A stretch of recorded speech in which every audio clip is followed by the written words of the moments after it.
This iceberg catalogs belief systems by familiarity and obscurity. Placement is not a judgment of truth or legitimacy. Some entries involve disturbing or extremist material. Viewer discretion is advised. Timestamps are provided below. Lithuanian mythology stands as one of Europe's most remarkably preserved pagan belief systems, surviving well into the 14th century when most of the continent had already converted to Christianity. This Baltic tradition maintained its ancient Indo-European roots with an intensity that scholars find almost unprecedented. The thunder god Perkunus commanded particular reverence, wielding not just lightning, but serving as the protector of sacred oaks.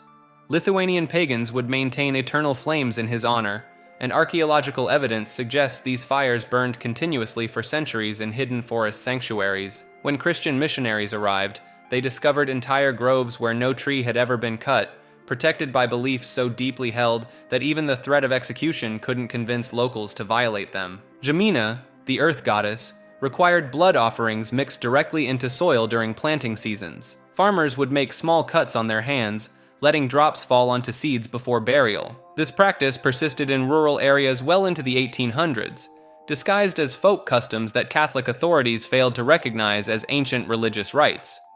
The mythology includes Velnias, often mistranslated as a devil figure, but actually functioning as a trickster god who taught humans agriculture and metalworking. Unlike Christian devils, Velnias helped mortals become self-sufficient, which created theological headaches for medieval church authorities trying to demonize him. Lithuanian mythology preserved creation stories involving cosmic eggs and world trees that mirror traditions found in ancient India and Persia, suggesting these beliefs maintained links to Proto-Indo-European religion spanning thousands of years. Modern genetic studies of Lithuanian populations show remarkable stability, with some communities displaying minimal genetic change since the Bronze Age, possibly explaining how these mythological traditions survived so intact. Sacred serpents called Jaltis lived in homes as protective spirits, fed milk and bread by families who believed harming them would bring generational curses. Snake worship continued in Lithuanian households into the 20th century, with some elderly residents maintaining small shrines even during Soviet occupation. Hungarian mythology preserves one of Europe's most distinct shamanic traditions, rooted in ancient Finno-Ugric beliefs that survived centuries of Christianization through clever adaptation and rural persistence. The Taltos tradition forms the backbone of Hungarian folk magic. These individuals, born with extra teeth or fingers, were believed capable of shape-shifting into animals, controlling weather patterns, and engaging in spiritual battles on behalf of their communities. Unlike European witches, Taltos were considered benevolent protectors who could travel between worlds during trance states. Historical records from the 16th century document Taltos practitioners like Peter Shonka, who claimed to transform into a bull to fight enemy shamans in spiritual combat. These battles supposedly determined real-world outcomes like harvest success or protection from storms. The Catholic Church struggled to eliminate these practices, eventually absorbing some Taltos into folk Christianity as weather saints. The Garabonsias tradition presents another unique element. These weather mages, often described as lame or disabled individuals, were said to control storms and hail through supernatural means. Village communities both feared and respected them, offering tribute to prevent crop destruction. Some Garabonsias reportedly used wheels, bones, or other objects as focal points for their weather magic. Hungarian origin myths center on the Turul, a divine falcon that guided the Magyar tribes to their homeland. The bird allegedly impregnated Emis, mother of chieftain Almos, establishing the Arpad dynasty's divine lineage. Archaeological evidence suggests this mythology blends historical migration memories with shamanic bird symbolism from Central Asian Tengrism. The world tree concept in Hungarian cosmology differs significantly from Norse Yggdrasil. Hungarian traditions describe multiple world levels connected by a great tree, with shamanic practitioners climbing these levels during spiritual journeys. Some ethnographers argue this three-tiered cosmology influenced Hungarian folk architecture, particularly the symbolic significance of house pillars and roof construction. Like this video and subscribe to Maker. Illyrian mythology represents one of Europe's most fragmentary ancient belief systems, pieced together from scattered inscriptions, Roman accounts, and archaeological remnants across the Balkans. The challenge lies not in what we know, but in how little survived the Roman conquest and subsequent Christianization. The most intriguing aspect involves their serpent worship, particularly centered around the deity Glykon. Unlike typical snake symbolism found elsewhere, Illyrian serpent reverence appears tied to underground water sources and cave systems throughout modern-day Albania, Bosnia, and Croatia. Archaeological excavations have uncovered bronze serpent figurines in deliberate arrangements around natural springs, suggesting these weren't just decorative but functional ritual objects. Their storm god, reconstructed as Dei Patos or Sky Father, bears striking similarities to both Thracian and Celtic thunder deities, but with a unique twist. Roman sources describe Illyrian priests conducting rituals on mountain peaks during storms, allegedly attempting to capture lightning in specially prepared bronze vessels. Whether this represents actual electrical experimentation or purely symbolic practice remains debated among scholars. The death cult of Bindus presents another mystery. Fragmentary inscriptions from Apollonia describe elaborate funeral rites, where the deceased were buried with their weapons pointing downward into the earth, supposedly to fight the underground demons. This practice appears nowhere else in contemporary cultures and suggests the Illyrians believed in some form of continued warfare in the afterlife. Modern attempts to reconstruct Illyrian paganism have emerged in Albania and surrounding regions, though these movements work with extremely limited source material. They've had to fill significant gaps with educated guesswork, creating what some critics call designer mythology, rather than authentic revival. The most compelling evidence comes from the Grabcheva cave in Croatia, where researchers discovered what appears to be a ritual chamber with deliberate acoustic properties. Sound tests reveal that specific tones create resonance effects that early practitioners might have interpreted as divine communication. Dacian mythology centers around one of Europe's most enigmatic ancient mystery religions, practiced by the warrior tribes who controlled the Carpathian Mountains before Roman conquest. The Dacians developed a sophisticated belief system that Greek historians found so unusual they struggled to categorize it within their understanding of religion. The core figure was Zalmoxis, a god-king who supposedly lived among the Dacians as a man before ascending to divinity. Unlike typical ancient deities, Zalmoxis promised genuine immortality to his followers through a specific ritual process. Dacian warriors would volunteer to be killed in elaborate ceremonies, their bodies hurled onto upright spears, while the tribe shouted messages for Zalmoxis. These messengers were believed to deliver updates about earthly affairs directly to their deity in the afterlife. Archaeological discoveries at Sarmizegetusa Regia reveal the Dacians constructed massive circular stone sanctuaries with precise astronomical alignments. These temples featured underground chambers where initiates underwent mysterious rites that remain undeciphered. Roman accounts describe these ceremonies as involving prolonged isolation, ritual scarification, and consumption of unknown substances that induced prophetic visions. The Dacians claimed their priests could predict individual death dates with uncanny accuracy. Roman soldiers reported that Dacian warriors fought with supernatural fearlessness because they knew exactly when they would die. This created psychological warfare advantages that contributed to their successful resistance against multiple Roman invasions. After Trajan's conquest in 106 CE, Roman authorities systematically destroyed Dacian religious sites and executed the priesthood. However, elements of Dacian mythology survived in Romanian folklore, particularly beliefs about strigoi and the ability of certain individuals to communicate with the dead. Modern archaeological work continues uncovering evidence of practices that Roman chroniclers dismissed as primitive superstition, but appear to have involved sophisticated understanding of psychology and social control. African-initiated churches represent one of Christianity's most dynamic and culturally distinct movements, emerging from the collision between European missionary work and traditional African spiritual systems during the colonial era.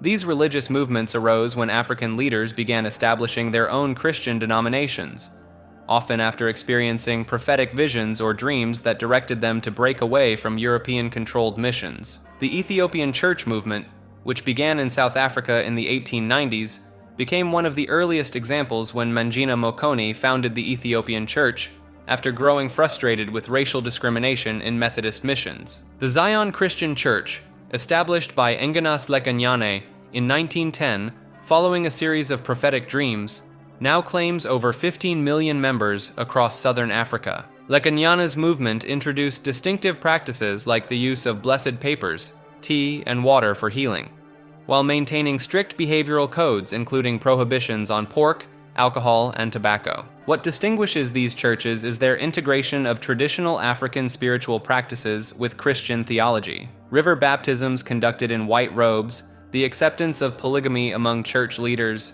and the central role of prophetic healing create a unique religious landscape. The Kimbanguist Church in the Democratic Republic of Congo, founded by Simon Kimbangu in 1921, demonstrates this synthesis through its emphasis on divine healing and prophecy while maintaining core Christian doctrines. Many of these movements emerged as forms of spiritual resistance to colonial control, with founders like Isaiah Shembe of the Nazareth Baptist Church creating new sacred spaces and rituals that honored both African heritage and Christian faith. The movement has produced over 15,000 distinct denominations across the continent, each developing its own theological interpretations and cultural expressions.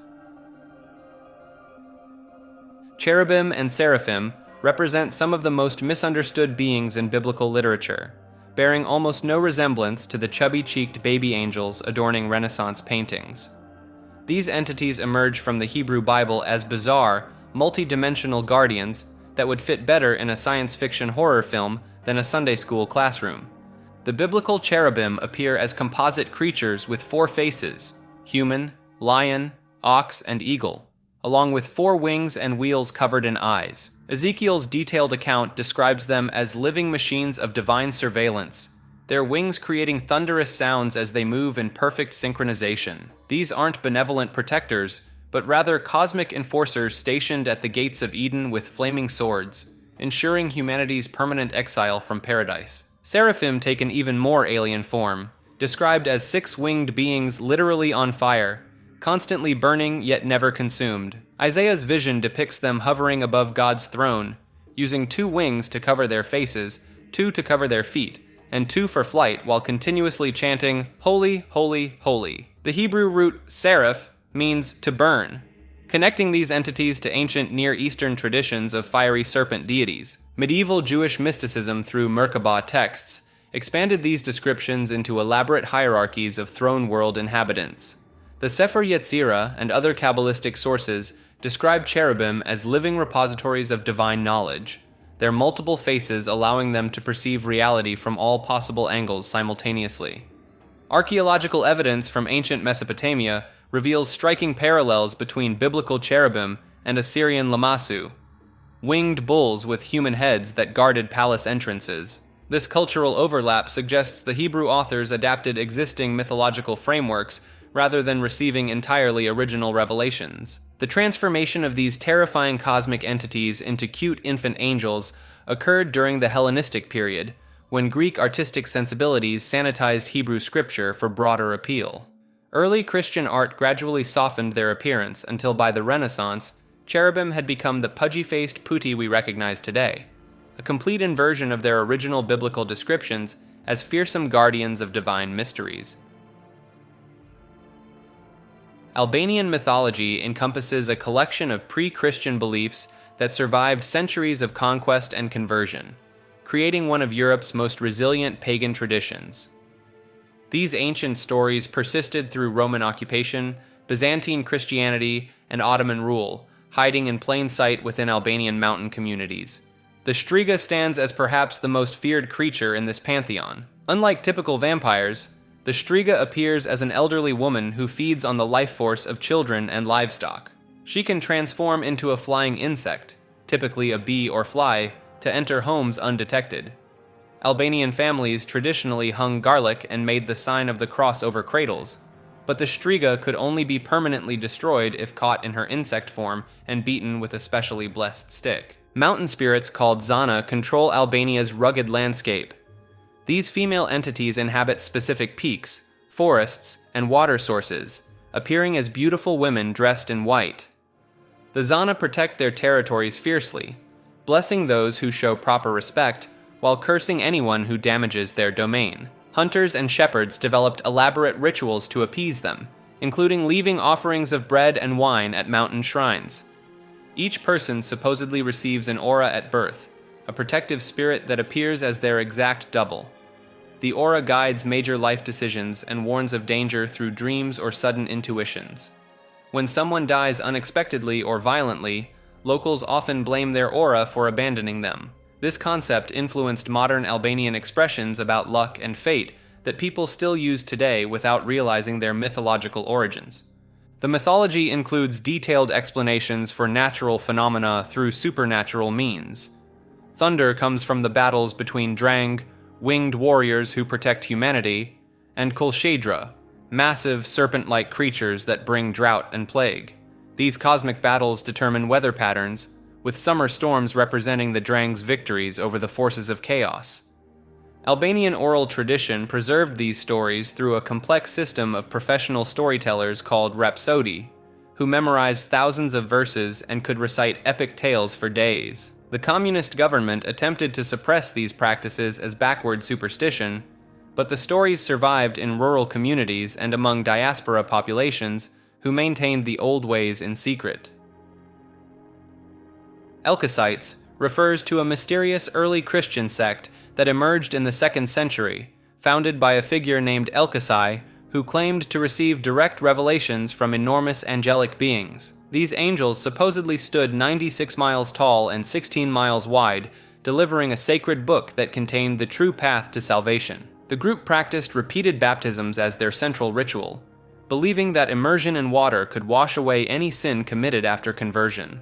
Unlike mainstream Christianity's single baptism, Elkosites would baptize members multiple times throughout their lives whenever they fell into serious transgression. They performed these ceremonies in natural water sources like rivers and springs, considering the living water essential for the ritual's effectiveness. Elkosai taught that Christ was not divine, but rather a recurring spiritual force that had appeared multiple times throughout history in different human forms.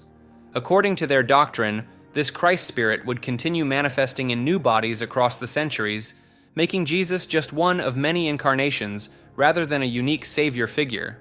The sect blended Jewish law observance with Christian beliefs, requiring male converts to undergo circumcision and maintaining strict dietary restrictions. They rejected animal sacrifices while still honoring the Hebrew scriptures, creating a hybrid theology that mainstream Christians condemned as heretical corruption. Church Father Hippolytus of Rome wrote extensively about their practices in the early 3rd century, describing how they venerated the elements of water, fire, air, and earth as witnesses to their oaths and baptisms. Members would pray facing Jerusalem each morning while invoking these natural forces as divine mediators. The Elkosites disappeared from historical records by the 4th century, though some scholars suggest their theological ideas influenced later groups like the Mandeans. Their emphasis on repeated purification rituals and rejection of traditional Christian authority created a template that other sectarian movements would follow in subsequent centuries. Archaeological evidence for their communities remains scarce, with most information coming from hostile Christian sources who viewed them as dangerous deviants from Orthodox teaching. Ancient Order of the Hibernians emerged as far more than a simple Irish Catholic fraternal organization when you examine their shadowy influence over American labor movements and political machinery. Founded officially in 1836, this group's tentacles stretched deep into coal mining regions, where they allegedly operated under the code name Molly Maguires. The organization's most controversial chapter unfolded in Pennsylvania's anthracite coalfields during the 1870s. Members supposedly used violent intimidation tactics against mine owners and strikebreakers, leading to a series of mysterious deaths and disappearances that terrorized entire communities. The Pinkerton Detective Agency spent years infiltrating their ranks, with Detective James McParland going undercover for nearly 3 years to expose what prosecutors called a criminal conspiracy disguised as Irish solidarity. 20 members faced execution following trials that many historians now consider deeply flawed, with evidence suggesting the proceedings were orchestrated by coal company interests rather than genuine pursuit of justice. The trials relied heavily on McParland's testimony and confessions obtained under questionable circumstances. Beyond the Molly Maguires connection, the Hibernians wielded considerable political influence in major American cities. Their endorsements could make or break political careers in areas with large Irish populations. Machine politicians like Boston's James Michael Curley maintained close ties with local chapters, using the organization's network to deliver votes and maintain power structures that lasted for decades. The group's initiation rituals remain largely secretive, involving multiple degrees of membership and oath-taking ceremonies that echo Masonic traditions. Modern chapters continue operating across America and Ireland, though their political influence has significantly diminished since their peak during the early 20th century. Zos Kia Cultus emerged from the mind of Austin Osman Spare, a British occultist and artist whose magical system challenged conventional ceremonial magic in the early 1900s. Spare developed this practice around two core concepts: Zos, meaning the physical body and its instincts, and Kia, referring to the atmospheric self or consciousness that exists beyond ordinary awareness. The system centers on accessing what Spare called atavistic resurgence, a method of reaching backward through evolutionary memory to tap into primordial consciousness states. Practitioners use specific techniques involving sexual energy redirection, automatic drawing, and sigil creation to bypass the rational mind entirely. Spare's approach to sigil magic became foundational to later chaos magic traditions. His method involved writing out a desire, removing duplicate letters, then arranging the remaining letters into an abstract symbol. The practitioner would then enter a state of vacuity, essentially mental emptiness, while focusing on the sigil until achieving what Spare termed the moment of orgasmic exhaustion.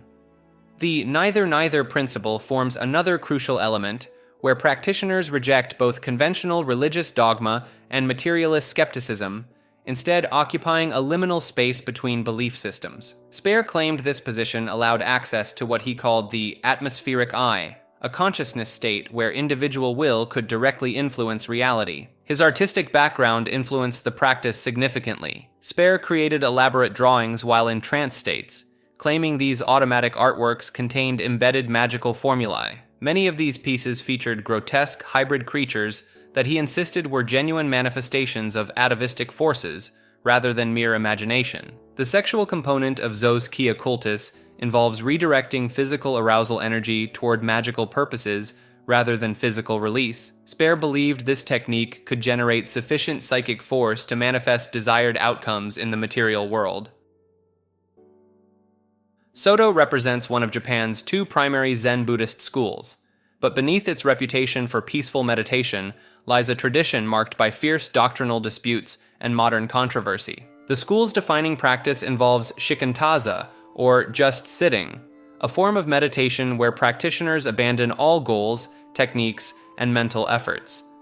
Unlike other Buddhist traditions that use meditation as a means to achieve enlightenment, Soto teaches that sitting itself is enlightenment. This created centuries of heated debate with rival Rinzai practitioners who dismissed the approach as spiritual laziness.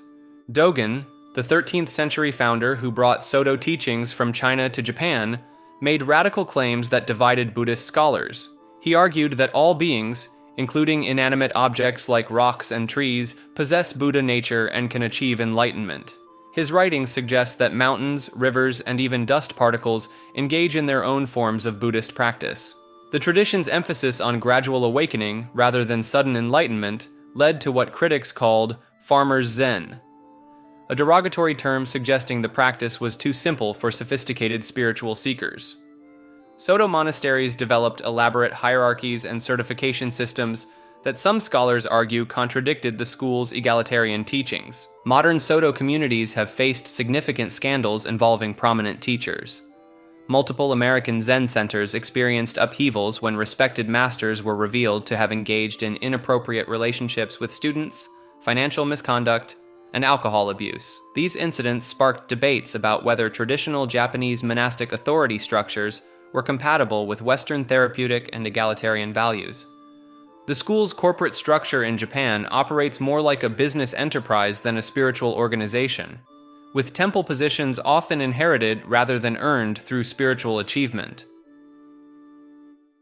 Hedonism encompasses the modern revival of pre-Christian Germanic and Norse religious practices, but beneath its scholarly facade lies a movement fractured by academic purists, folk practitioners, and those who've weaponized ancient symbols for decidedly modern political agendas. The term itself derives from heathen, originally meaning dweller on the heath, essentially rural pagans who hadn't converted to Christianity. Modern practitioners attempt to reconstruct rituals and beliefs from fragmented historical sources, including the Poetic Edda, archaeological findings, and medieval Christian accounts of pagan practices. The movement splits into two primary camps that often clash over authenticity and approach. Reconstructionist heathens obsess over historical accuracy, spending years studying Old Norse linguistics and archaeological evidence to recreate what they believe are genuine ancient practices. Folk heathens focus more on personal spiritual experience and family traditions, often incorporating elements that make academics cringe. Blot rituals form the ceremonial backbone of modern heathen practice. These reconstructed sacrifice ceremonies originally involved animal offerings to gods like Odin and Freyr, but modern versions typically substitute mead, ale, or food offerings. The ritual structure includes formal toasts, oaths sworn on sacred rings, and the sharing of consecrated drinks in elaborate horn-passing ceremonies. Cider practice adds another controversial layer to modern heathenry. This reconstructed form of Norse magic involves trance work, spirit communication, and what practitioners describe as fate weaving. The practice carries gender implications that make some heathens uncomfortable, as historical sources suggest satyr was primarily associated with women and could be considered unmanly for male practitioners. The Asatru Folk Assembly and similar organizations have sparked intense debates within heathen communities over racial and ethnic requirements for participation. Some groups explicitly limit membership to people of European descent, claiming genetic or cultural connections to ancient Germanic peoples are necessary for authentic practice. Runic divination systems proliferate among modern heathens, though historical evidence for their use in fortune-telling remains sparse. Practitioners assign divinatory meanings to Elder Futhark runes, creating elaborate casting methods that often bear little resemblance to how ancient Germanic peoples actually used their writing system. The movement's academic wing produces detailed analyses of medieval sources, attempting to separate authentic pagan elements from Christian overlay in texts like Snorri Sturluson's Prose Edda. This scholarly approach often conflicts with practitioners who prioritize spiritual experience over historical accuracy, creating ongoing tensions about what constitutes legitimate heathen practice. Finnish Neopaganism draws from one of Europe's most distinctive pre-Christian traditions, rooted in the shamanic practices of the Karelian and Finnish peoples that survived centuries of suppression through careful preservation in folk songs and rural customs. Unlike many Reconstructionist pagan movements that piece together fragments from ancient texts, Finnish Neopaganism benefits from an unbroken chain of oral tradition.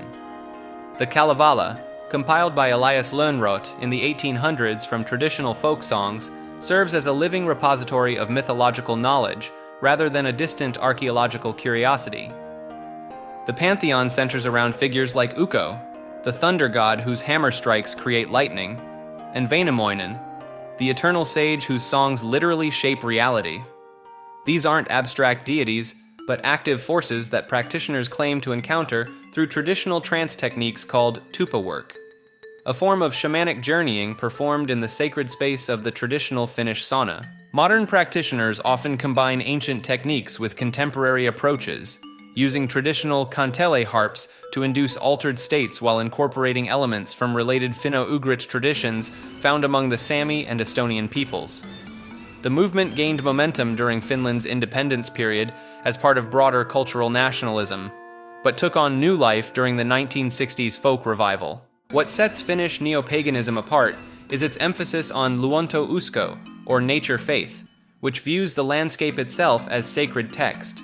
Practitioners perform rituals at specific geographic locations mentioned in the Kalevala, treating ancient poem songs as literal maps to spiritual power sites scattered across the Finnish wilderness.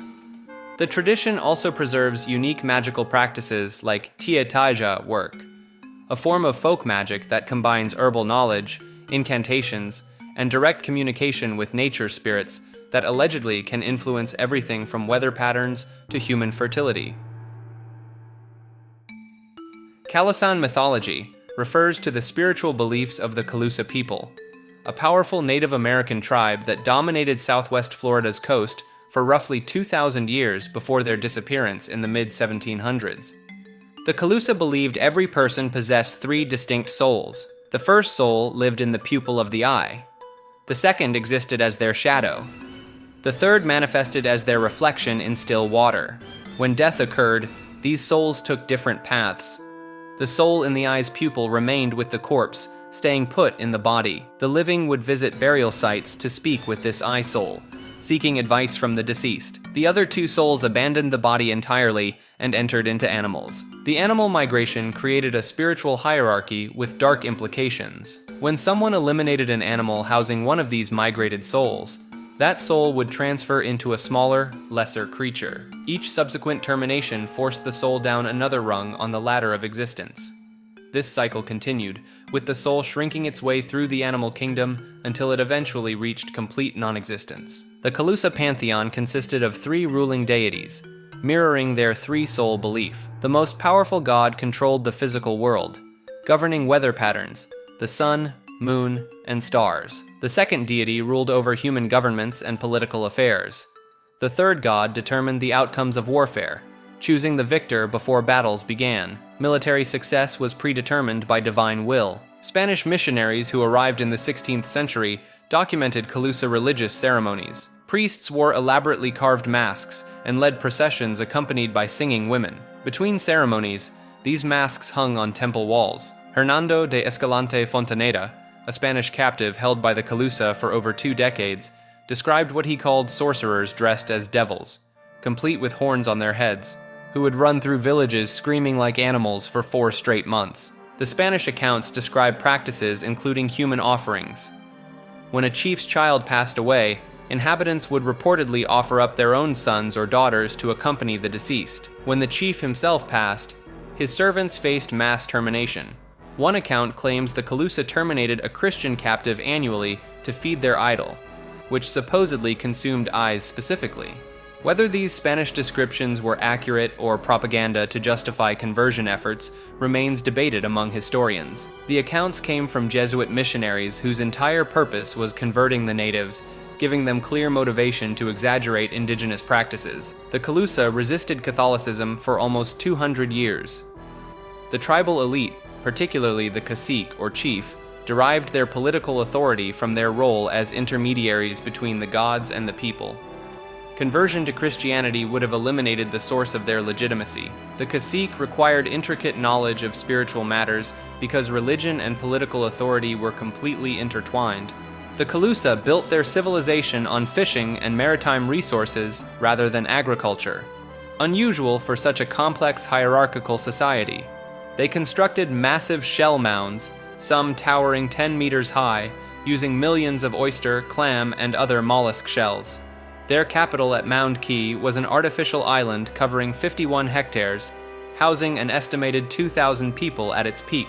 Spanish accounts describe a king's house large enough for 2,000 people to stand inside simultaneously. By the mid-1700s, European diseases like smallpox and measles decimated the population. Attacks from Creek and Yamasee raiders finished what disease started. The few survivors either fled to Cuba when Spain handed Florida to Britain in 1763, moved into the Everglades, or assimilated into other Native American groups. Today, the Seminole tribe traces some of its roots back to the Calusa. Their massive shell mounds remain scattered across southwest Florida as monuments to a civilization built on fish, shells, and a cosmology where souls migrated through animals toward eventual obliteration. Affirming Pentecostal Church International emerged from a theological contradiction that traditional Pentecostalism never expected to face. Within a movement built on biblical literalism and conservative social teachings, these churches attempt to reconcile charismatic worship with full acceptance of LGBTQ+ members and clergy. The tension runs deeper than simple theological disagreement. Traditional Pentecostal denominations like the Assemblies of God have expelled entire congregations for adopting affirming stances. Pastor Danny Cortez of New Heart Community Church in La Mirada, California, discovered this firsthand when his Southern Baptist congregation voted to become affirming in 2014, leading to their removal from the denomination and subsequent alignment with affirming Pentecostal networks. These congregations maintain core Pentecostal practices, including speaking in tongues, divine healing, and prophetic ministry, while rejecting traditional interpretations of biblical passages used to condemn homosexuality. They argue that the same Holy Spirit who grants spiritual gifts also affirms diverse sexual orientations and gender identities. The Pentecostal Coalition for Human Rights, founded in 2011, represents dozens of these churches across North America. Their theological framework reinterprets passages from Leviticus and Romans through cultural and historical context rather than literal application. This approach creates friction with mainstream Pentecostal institutions that view such interpretations as compromising biblical authority. Financial and social consequences follow these theological positions. Affirming Pentecostal churches lose access to denominational resources, face property disputes, and experience congregation splits. The International Fellowship of Christian Assemblies, one network supporting these churches, reports that over 60% of newly affirming congregations lose at least 30% of their membership within the first year. The movement's growth occurs primarily through existing Pentecostal congregations changing positions rather than new church plants, creating ongoing institutional conflicts within the broader Pentecostal world. Washat native religion emerged in the 1850s when a Wanapum prophet named Smahala began receiving vivid dreams that would reshape native resistance across the Pacific Northwest. Smahala claimed that the Earth Mother herself spoke to him in these visions, instructing him to reject all aspects of white civilization and return to traditional ways of life. The religion's core belief centered on the idea that the earth was a living, sacred mother who should never be cut, plowed, or disturbed. Smahala taught that farming was a sin against the Earth Mother, famously declaring that his people should not tear up and destroy the earth, because it would be like tearing up and destroying their own mother's breast. What set the Washat apart from other native movements was its specific ritual structure built around the Washat dance, performed in longhouses during 7-day ceremonies. Participants would dance in circular patterns, while drummers maintained rhythms that Smahala claimed came directly from his prophetic dreams. The religion spread rapidly among Columbia River tribes, particularly the Yakama, Umatilla, and Warm Springs peoples. Smahala's followers became known as dreamers because of their leader's emphasis on prophetic visions as divine communication. Government officials viewed the movement as particularly dangerous because it explicitly rejected the reservation system and encouraged native peoples to refuse farming, schooling, and other assimilation efforts. Indian agents repeatedly arrested Smahala, but his influence continued growing throughout the 1870s and 1880s. The Washat incorporated elements that would later appear in the ghost dance movement, including prophecies of white disappearance and the restoration of traditional lands. Unlike other movements, however, it maintained a strictly nonviolent approach while still fundamentally challenging colonial authority through spiritual resistance. Indian Shaker Church emerged in 1881 when John Slocum, a member of the Squaxin Island tribe in Washington, reportedly died from illness and returned to life 3 days later with a divine message. Slocum claimed he had visited heaven and been sent back to establish a new religious movement that would save native peoples from destruction. The church combines Christian symbolism with traditional Native American spiritual practices in ways that alarmed both government officials and mainstream Christian denominations. Worshippers engage in ritualistic trembling and shaking during ceremonies, which practitioners believe channels divine power for healing and spiritual cleansing. The physical shaking can become so intense that participants fall to the ground or require support from other members. Central to their practice is the use of bells, candles, and wooden crosses during healing ceremonies.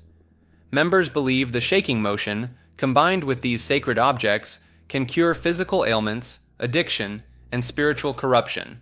The church developed its own unique prayers and songs, often delivered in native languages, while incorporating Christian terminology. Government agents and Bureau of Indian Affairs officials repeatedly attempted to suppress the movement throughout the late 1800s and early 1900s, viewing it as a threat to forced assimilation policies.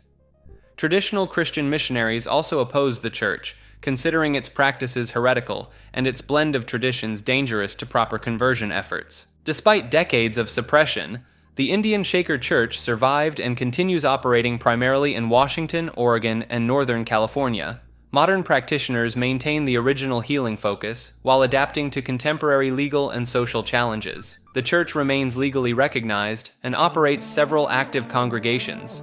though membership numbers stay relatively small compared to its early growth period.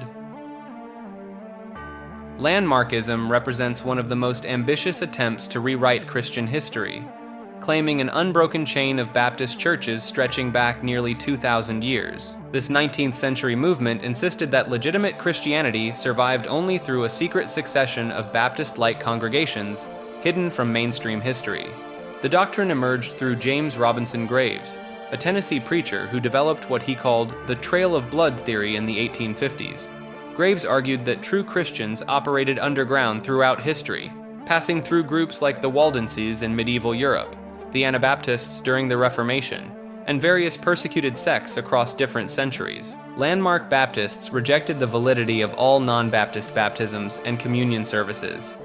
They viewed other Protestant denominations as false churches, claiming exclusive authority as the only legitimate Christian institutions on earth. This created a theological island where landmark congregations refused fellowship with virtually every other Christian group. The movement's historical claims stretched credibility to breaking points. Landmark historians traced their lineage through the Donatists of North Africa, the Paulicians of Armenia, and the Bogomils of Bulgaria. They presented these diverse groups as proto-Baptists, despite significant theological differences and centuries of separation. Graves published Old Landmarkism, What Is It? In 1880, codifying the movement's core principles. He insisted that Christ established only one type of church organization, and that Baptist churches alone maintained apostolic succession through persecution and secrecy. The doctrine gained particular traction in the American South, where it merged with regional identity and suspicion of outside authority.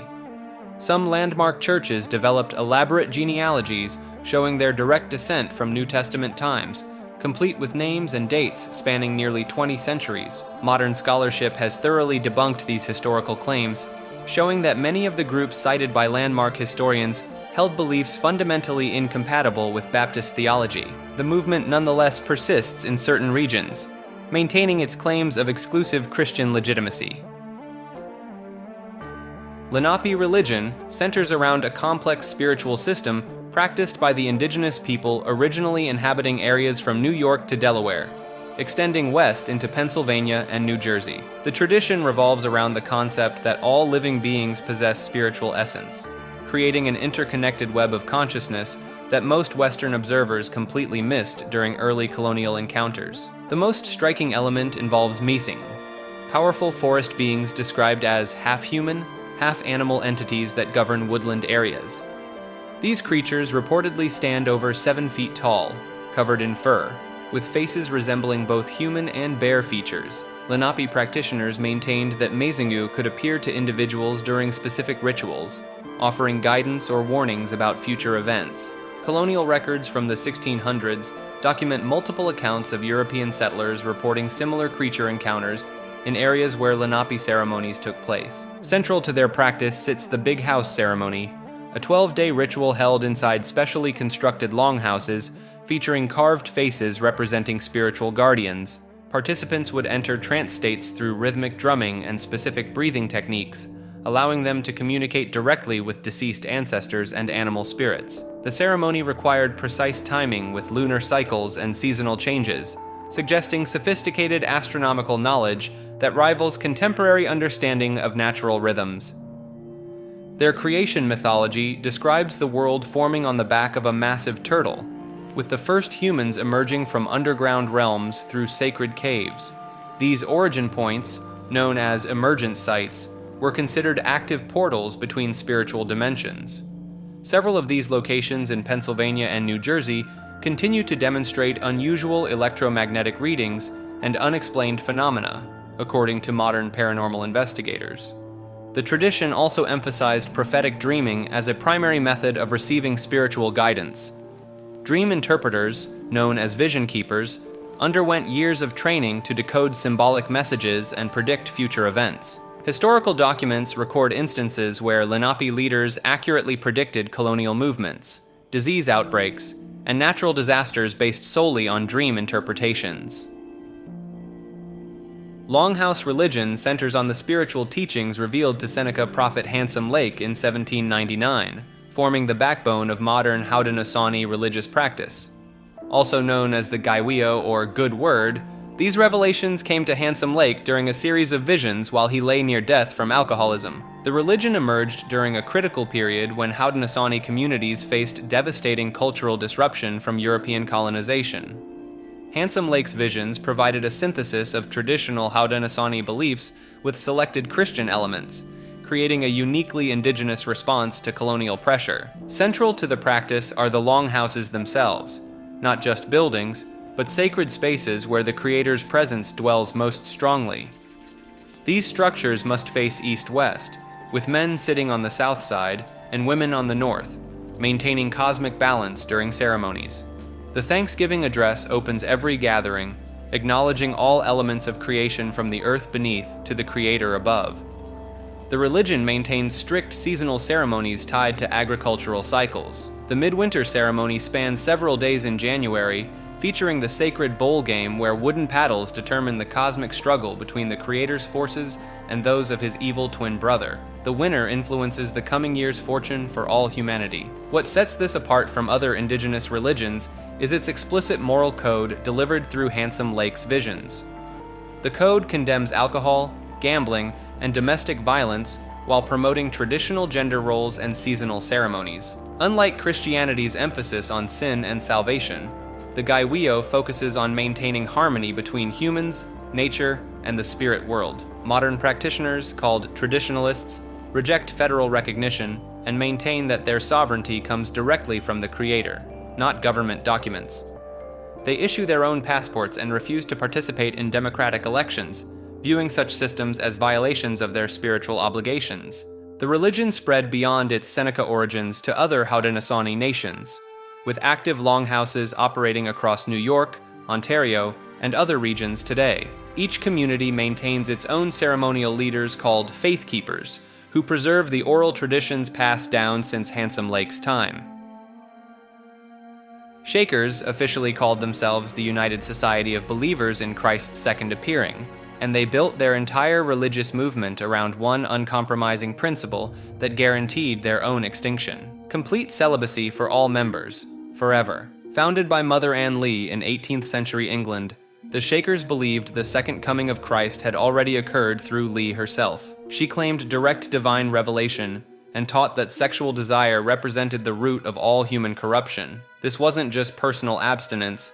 Married couples joining the community had to separate permanently and live as spiritual siblings. The name comes from their distinctive worship services where members would shake, dance, whirl, and speak in tongues during intense spiritual experiences. These ceremonies could last hours, with participants entering trance-like states while receiving what they believed were messages from the deceased and divine beings. Their communities operated as highly organized communes where property belonged to everyone, and gender roles were remarkably progressive for the 1700s. Women held leadership positions equal to men, and Mother Ann Lee's female successors continued running the sect long after her death in 1784. The Shakers became legendary craftsmen, particularly known for furniture that emphasized simplicity and function over decoration. Their motto, "Beauty rests on utility," produced pieces now worth tens of thousands of dollars at auction. They also invented the flat broom, the circular saw, and an improved washing machine. Without biological reproduction, Shakers relied entirely on converts and adopted children to sustain their numbers. They peaked at about 6,000 members across multiple states during the mid-1800s, but the celibacy requirement proved mathematically impossible to maintain long-term. Today, only one active Shaker community remains in Sabbath Day Lake, Maine, with just 2 elderly members left. They still practice the original beliefs, still maintain celibacy, and still hope for new converts to join their nearly 250-year-old faith that chose spiritual purity over biological survival. Ho-Chunk mythology encompasses the spiritual beliefs of a Native American nation originally centered around the Great Lakes region, containing some of the most intricate and violent cosmological narratives found in indigenous traditions. The centerpiece involves an eternal cosmic war between the thunderbirds above and the underwater panthers below, with humans caught directly in the middle of this supernatural conflict. The thunderbirds control storms and beneficial rains, while the underwater panthers represent chaos, disease, and drowning deaths. This isn't just symbolic, Ho-Chunk traditions describe specific battles where these entities physically manifest and tear each other apart across the landscape. The Red Horn cycle stands out as particularly intense among Native American hero narratives. Red Horn, also called "he who wears human heads as earrings," literally decorates himself with the severed heads of his enemies. The stories detail his competitions involving ritualized violence, including a lacrosse game where the stakes are death and the field becomes littered with corpses. His sons inherit supernatural abilities and continue the cycle of cosmic violence. Ho-Chunk tradition includes detailed accounts of shapeshifting that go beyond typical transformation stories. Clan members reportedly inherited the ability to take on their animal forms completely, not just spiritually, but physically. The Bear Clan could become actual bears, the Eagle Clan could transform into eagles, and witnesses described seeing tribal members mid-transformation, caught between human and animal states. The 4-day journey of the dead involves specific geographical landmarks that the deceased must navigate. Souls travel westward along a spirit trail, encountering guardian spirits who test them at each stage. Those who fail these tests face what the traditions describe as spiritual dissolution rather than punishment, complete erasure from existence rather than an afterlife. The trickster figure Wakjunkaga differs significantly from other tribal trickster characters through his complete lack of moral boundaries. His stories involve graphic sexual content, extreme violence, and psychological manipulation that extends to torturing other spirits for entertainment. These weren't cautionary tales, but detailed accounts of how chaos spirits operate in the world. Heritage International Ministries operates on the literal ruins of one of the most spectacular financial frauds in American religious history. This evangelical conference center in Fort Mill, South Carolina, sits exactly where Heritage USA once stood. A theme park that was the third most visited destination in the United States during the 1980s, pulling in nearly 6 million visitors annually. Only Walt Disney World and Disneyland attracted more guests.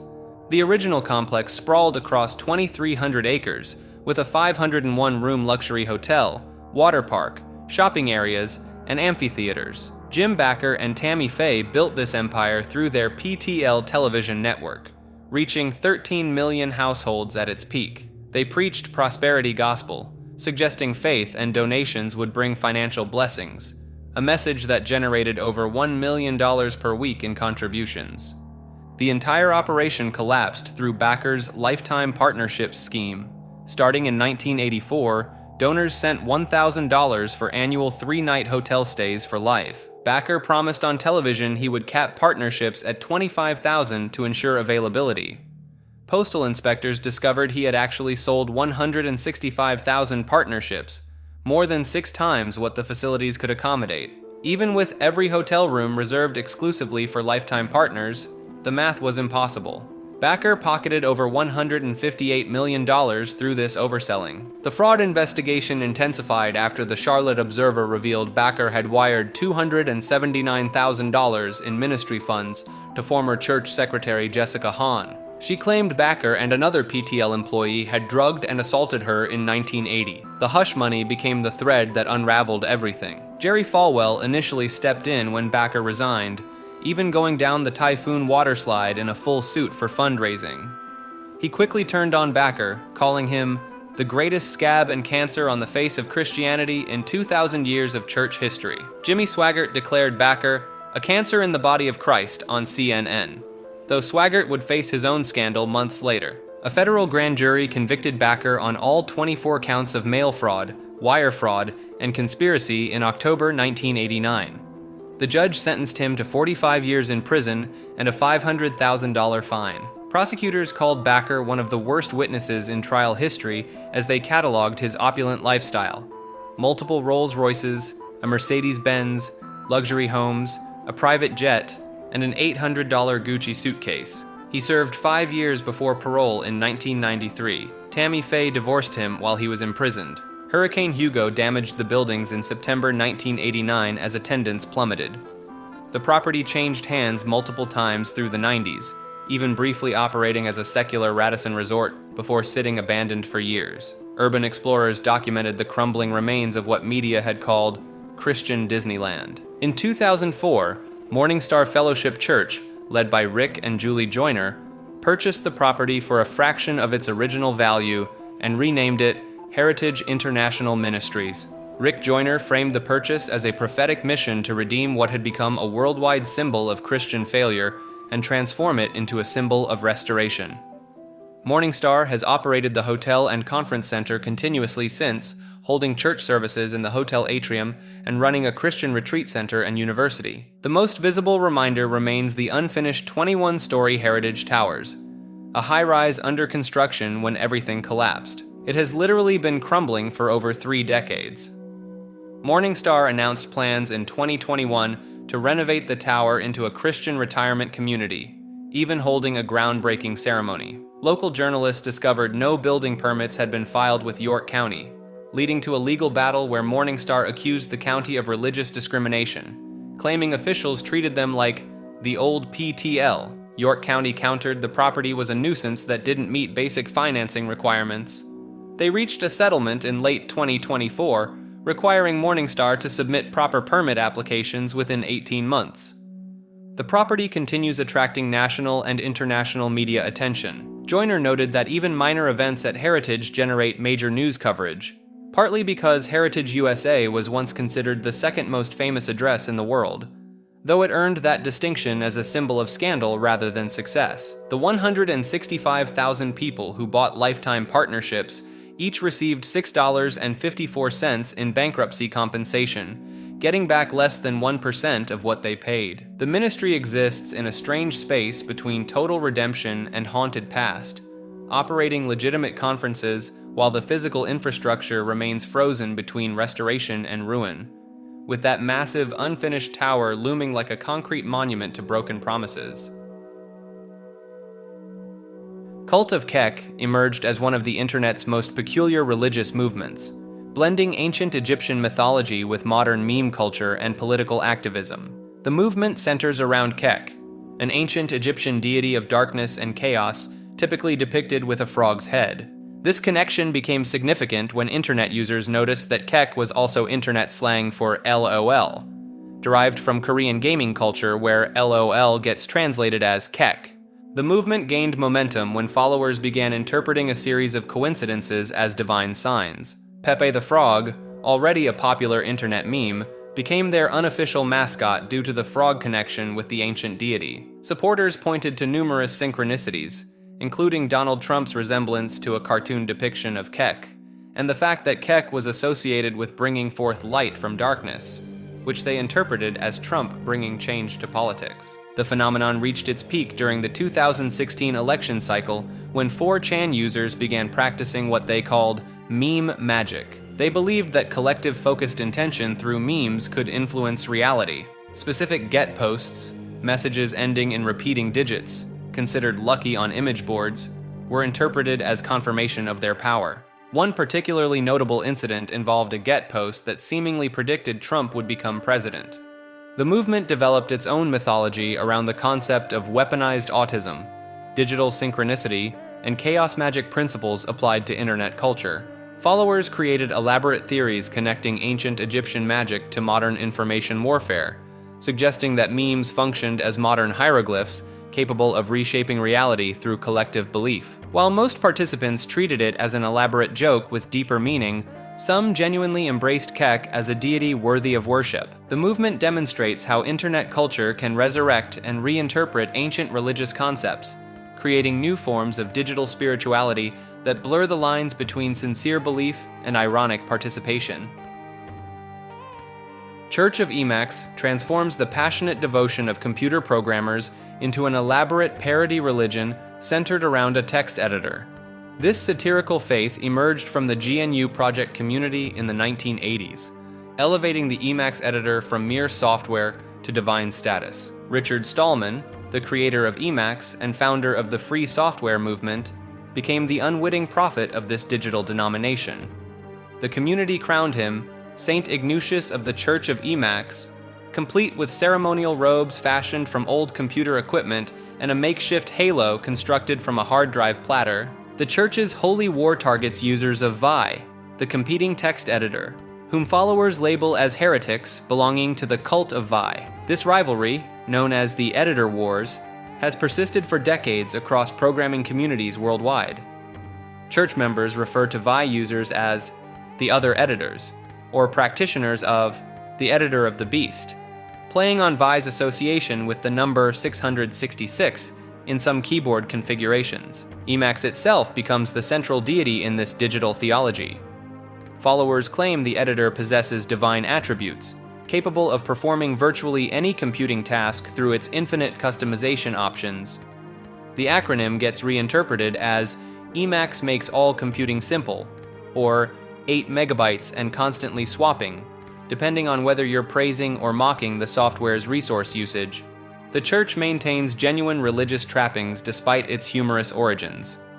Members perform finger exercises as a form of prayer, referring to the complex key combinations required to operate Emacs efficiently. They celebrate Convergence Day, marking when different Emacs versions merge their code bases, and observe periods of mourning when bugs corrupt sacred text files. St. Ignatius himself has delivered sermons at technology conferences, complete with religious vestments and blessing ceremonies for new users. These performances blend legitimate advocacy for free software with theatrical religious parody, creating a unique form of tech evangelism that manages to be both sincere and satirical simultaneously.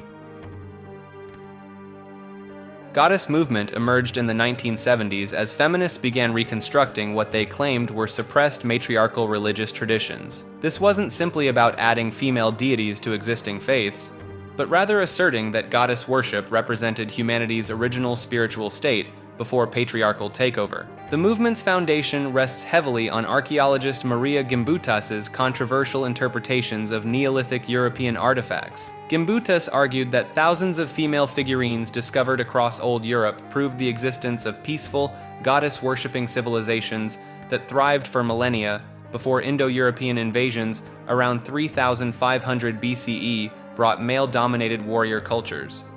Z Budapest became one of the movement's most radical voices, founding Dianic Wicca in 1971 and openly declaring it a women-only religion. Budapest's covens excluded not just men, but eventually transgender women, creating internal conflicts that persist today. Her 1975 arrest for fortune-telling in Los Angeles turned into a landmark religious freedom case. Starhawk's influence proved more mainstream, blending goddess spirituality with political activism through her reclaiming tradition. Her covens practiced what they called immanent divinity, the belief that goddess energy flows through all living beings, making environmental and social justice work inherently spiritual acts. The movement's archaeological claims face significant scholarly criticism. Most mainstream archaeologists argue that interpreting Neolithic figurines as goddess worship involves massive speculation, noting these artifacts could represent anything from fertility symbols to toys. Critics point out that peaceful matriarchal societies leave no clear historical evidence anywhere on Earth. Despite academic skepticism,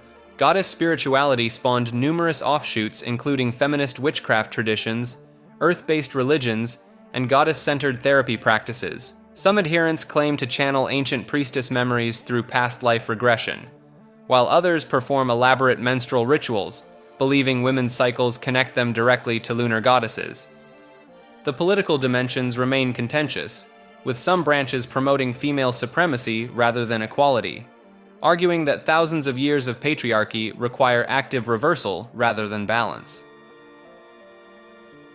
Tariqa represents the hidden mystical orders operating within Islam, functioning as secret spiritual brotherhoods that have preserved ancient esoteric practices for over a millennium. These Sufi orders organize themselves around charismatic masters called murshids or sheikhs, who initiate disciples through carefully guarded rituals and teach methods of achieving direct communion with the divine.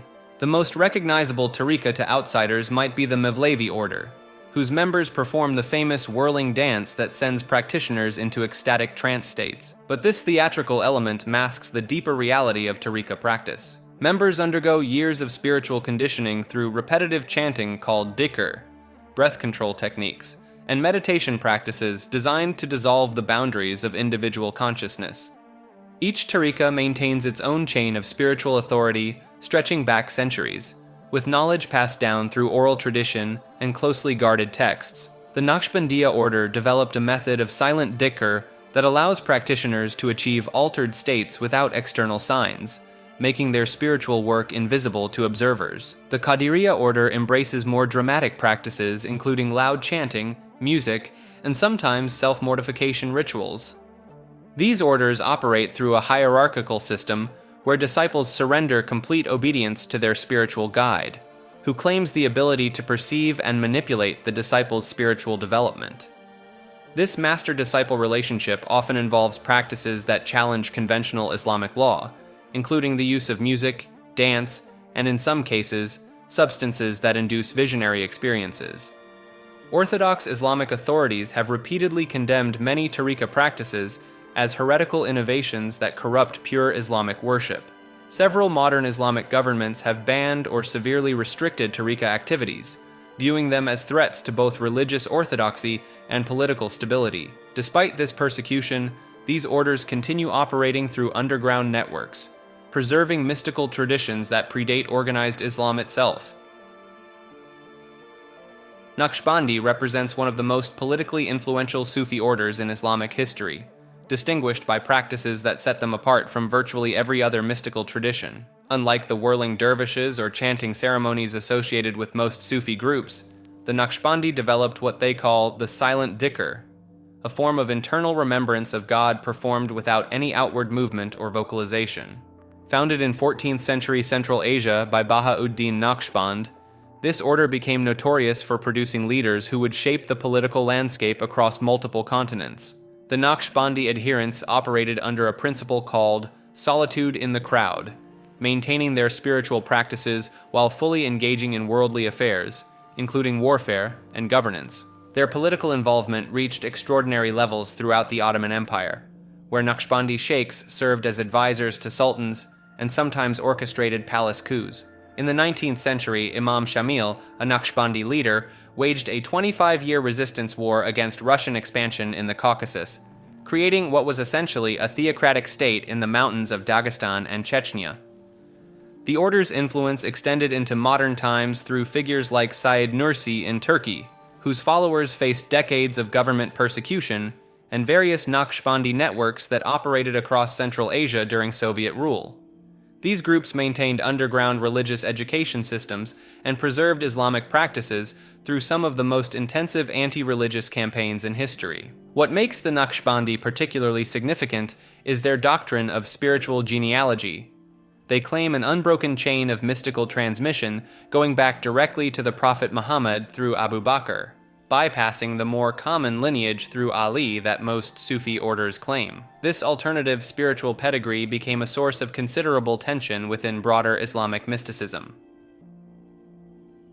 This entry, the United Society Partners in the Gospel, or USPG, pronounced USPG, concerns one of Christianity's most uncomfortable contradictions. Founded in 1701 by the Church of England under royal charter, the organization began as the Society for the Propagation of the Gospel in Foreign Parts. The missionary group sent thousands of clergy to spread Christianity throughout Britain's colonies in North America and the Caribbean. In 1710, a wealthy plantation owner named Christopher Codrington bequeathed 2 sugar estates in Barbados to the organization. The estates totaled 700 acres and came with approximately 400 enslaved African men, women, and children. For the next 128 years, this Christian missionary society owned and operated these plantations, using profits from forced labor to fund their religious work across the globe. The operation proved especially brutal. For the first decade after taking ownership, the society branded enslaved people on their chests with the word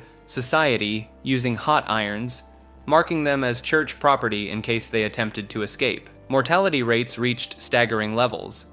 By 1740, 4 out of every 10 people purchased by the plantation died within 3 years, a death rate higher than the already horrific average across Barbados. The organization's hired managers routinely used physical punishment and severe abuse to maintain control, with whipping in the fields continuing until September 1829. Between 600 and 1,200 people lived and died in bondage on church-owned land during this period. The contradiction was stark. Money earned from human suffering funded the training of clergy who would preach about Christian liberation and dignity. When Britain passed the Slavery Abolition Act in 1833, the organization didn't just lose their workforce. They received compensation of £823 for losing 411 enslaved people. No payment went to those who had actually suffered. Following emancipation, the organization launched a major fundraising appeal that raised over £170,000, supposedly to provide churches and schools in the region, but decisions about spending that money were made by the same colonial powers, not by the people who had just been freed. The organization eventually merged with other missionary groups and changed names multiple times before becoming USPG in its current form. For centuries, this history remained an uncomfortable footnote in Anglican records. In 2006, the Church of England finally voted to apologize for its involvement in the slave trade, with church officials publicly confirming that the Society for the Propagation of the Gospel had indeed owned the Codrington plantations. In September 2023, USPG announced the Codrington Reparations Project, pledging 18 million Barbadian dollars, approximately £7 million, to be spent over 10 to 15 years. The money will fund community infrastructure, historical research, memorial sites, and family genealogy work in Barbados. The organization stated they recognize that repentance requires more than words and apologies. It requires action. The case remains one of the most documented examples of how religious institutions directly profited from and participated in systems of exploitation, creating a legacy of generational trauma that persists in Caribbean communities today. Armenian mythology encompasses a complex system of ancient beliefs that survived through millennia of foreign conquests by blending seamlessly with later religious traditions. The pantheon centers around Aramazd, the supreme creator deity whose name directly derives from the Zoroastrian Ahura Mazda. Unlike most mythological systems, Armenian mythology actively incorporated and transformed elements from Persian, Greek, and Mesopotamian sources while maintaining distinctly Armenian characteristics. Anahit, the Golden Mother goddess, possessed the unusual ability to grant both fertility and military victory. Her temples housed sacred prostitution rituals, and Roman sources describe her golden statues being so valuable that Mark Antony specifically ordered them plundered during his campaigns. The dragon slayer Vahagn represents one of mythology's most violent birth narratives. According to the ancient texts, he emerged from fire and water while the earth itself experienced labor pains, with his hair made of flames and his eyes described as miniature suns. Armenian creation myths describe the world supported by a giant fish swimming in a cosmic ocean. When this fish moves, earthquakes occur. The mythology also features Era the Beautiful, whose death and resurrection story predates similar narratives in other traditions by several centuries. The Sazna Tsrer epic cycle preserves pre-Christian Armenian mythology within ostensibly Christian frameworks. These stories describe heroes wielding supernatural weapons and battling creatures that clearly represent older pagan deities, effectively hiding ancient religious practices in plain sight. The mythology's most distinctive feature involves its integration with historical events. Real Armenian kings and nobles become mythological figures within a single generation, creating a unique blend where historical memory and supernatural narrative become indistinguishable. This process continued well into the medieval period, making Armenian mythology simultaneously ancient and continuously evolving. Lusitanian mythology encompasses the pre-Roman religious beliefs of the Lusitanians, a Celtic people who dominated what we now know as Portugal and Western Spain before Roman conquest in the 2nd century BCE. These practices survived in hidden forms long after official Romanization, creating a syncretic underground tradition that blended ancient Celtic worship with imposed Roman deities. The centerpiece of Lusitanian religious practice was Endovelicus, a chthonic god of healing, prophecy, and the underworld. Archaeological excavations at his primary sanctuary in São Miguel da Mota revealed thousands of votive offerings, including bronze plaques inscribed with prayers for healing and divination. Devotees would sleep within the temple complex, believing Endovelicus would provide prophetic dreams and miraculous cures through direct divine contact. Lusitanian priests conducted elaborate divination rituals using captured enemies. Roman historian Strabo documented how they would examine the entrails of prisoners, interpreting the fall of the victim and the patterns of blood flow as omens for military campaigns and tribal decisions. These practices horrified Roman observers, who used them as justification for cultural suppression. The pantheon included Rune Sosicius, a war deity associated with javelins and mountain peaks, and Trebaruna, a goddess of households and protection. Unlike other Celtic mythologies, Lusitanian religion placed unusual emphasis on sacred geography. Specific mountains, rivers, and groves held divine significance, with elaborate rituals performed to maintain cosmic balance between the physical landscape and spiritual realm. Roman integration forced these beliefs underground, where they merged with mystery cults and local folk practices. Some scholars argue that certain Portuguese folk traditions, particularly those involving mountain pilgrimages and water blessing ceremonies, preserve elements of original Lusitanian worship disguised as Christian practice. Church of God and Saints of Christ stands as one of the earliest and most enduring Black Hebrew Israelite movements in American religious history. Founded by William Saunders Crowdy in 1896, this organization emerged from a series of divine visions Crowdy claimed to receive while working as a railroad cook in Kansas. Crowdy's revelations told him that African Americans were the true descendants of the biblical Israelites, and that mainstream Christianity had obscured this fundamental truth. Unlike many religious leaders who gradually developed their theology, Crowdy reported receiving complete religious instructions during a single transformative experience in which he claimed God revealed the true identity of Black Americans. The movement established a unique blend of Jewish observances with Christian beliefs. Members observe the Sabbath on Saturday, celebrate Passover, and follow kosher dietary laws, while simultaneously accepting Jesus Christ as the Messiah. This synthesis created a distinctive religious practice that set them apart from both traditional Judaism and conventional Christianity. Crowdy's organization implemented a hierarchical structure with bishops, elders, and evangelists, establishing congregations primarily across the southern and mid-Atlantic United States. The church developed its own interpretation of biblical genealogy, tracing African American lineage directly to the ancient tribes of Israel through detailed scriptural analysis. The movement gained particular traction in rural communities, where Crowdy's message resonated with people seeking both spiritual fulfillment and cultural identity during the post-Reconstruction era. Members adopted Hebrew names and incorporated elements of Jewish ritual into their worship services, including the use of talits and observance of Jewish holy days. The Church of God and Saints of Christ continues operating today with dozens of congregations, maintaining Crowdy's original teachings while adapting to contemporary religious landscapes. Their headquarters in Belleville, Virginia, serves as the central authority for doctrine and organizational structure across their network of affiliated churches. Commandment Keepers emerged from 1930s Harlem as one of America's first organized Black Hebrew Israelite congregations, founded by a charismatic Caribbean immigrant named Wentworth Arthur Matthew. Matthew, who had no formal rabbinical training, simply declared himself Rabbi Matthew and established the Commandment Keepers Ethiopian Hebrew congregation on West 123rd Street. He taught that African Americans were the true biblical Israelites, stolen from their homeland and stripped of their authentic identity through centuries of oppression. The congregation followed a unique blend of Jewish practices and Matthew's own interpretations. Members observed the Sabbath, kept kosher dietary laws, and celebrated Jewish holidays.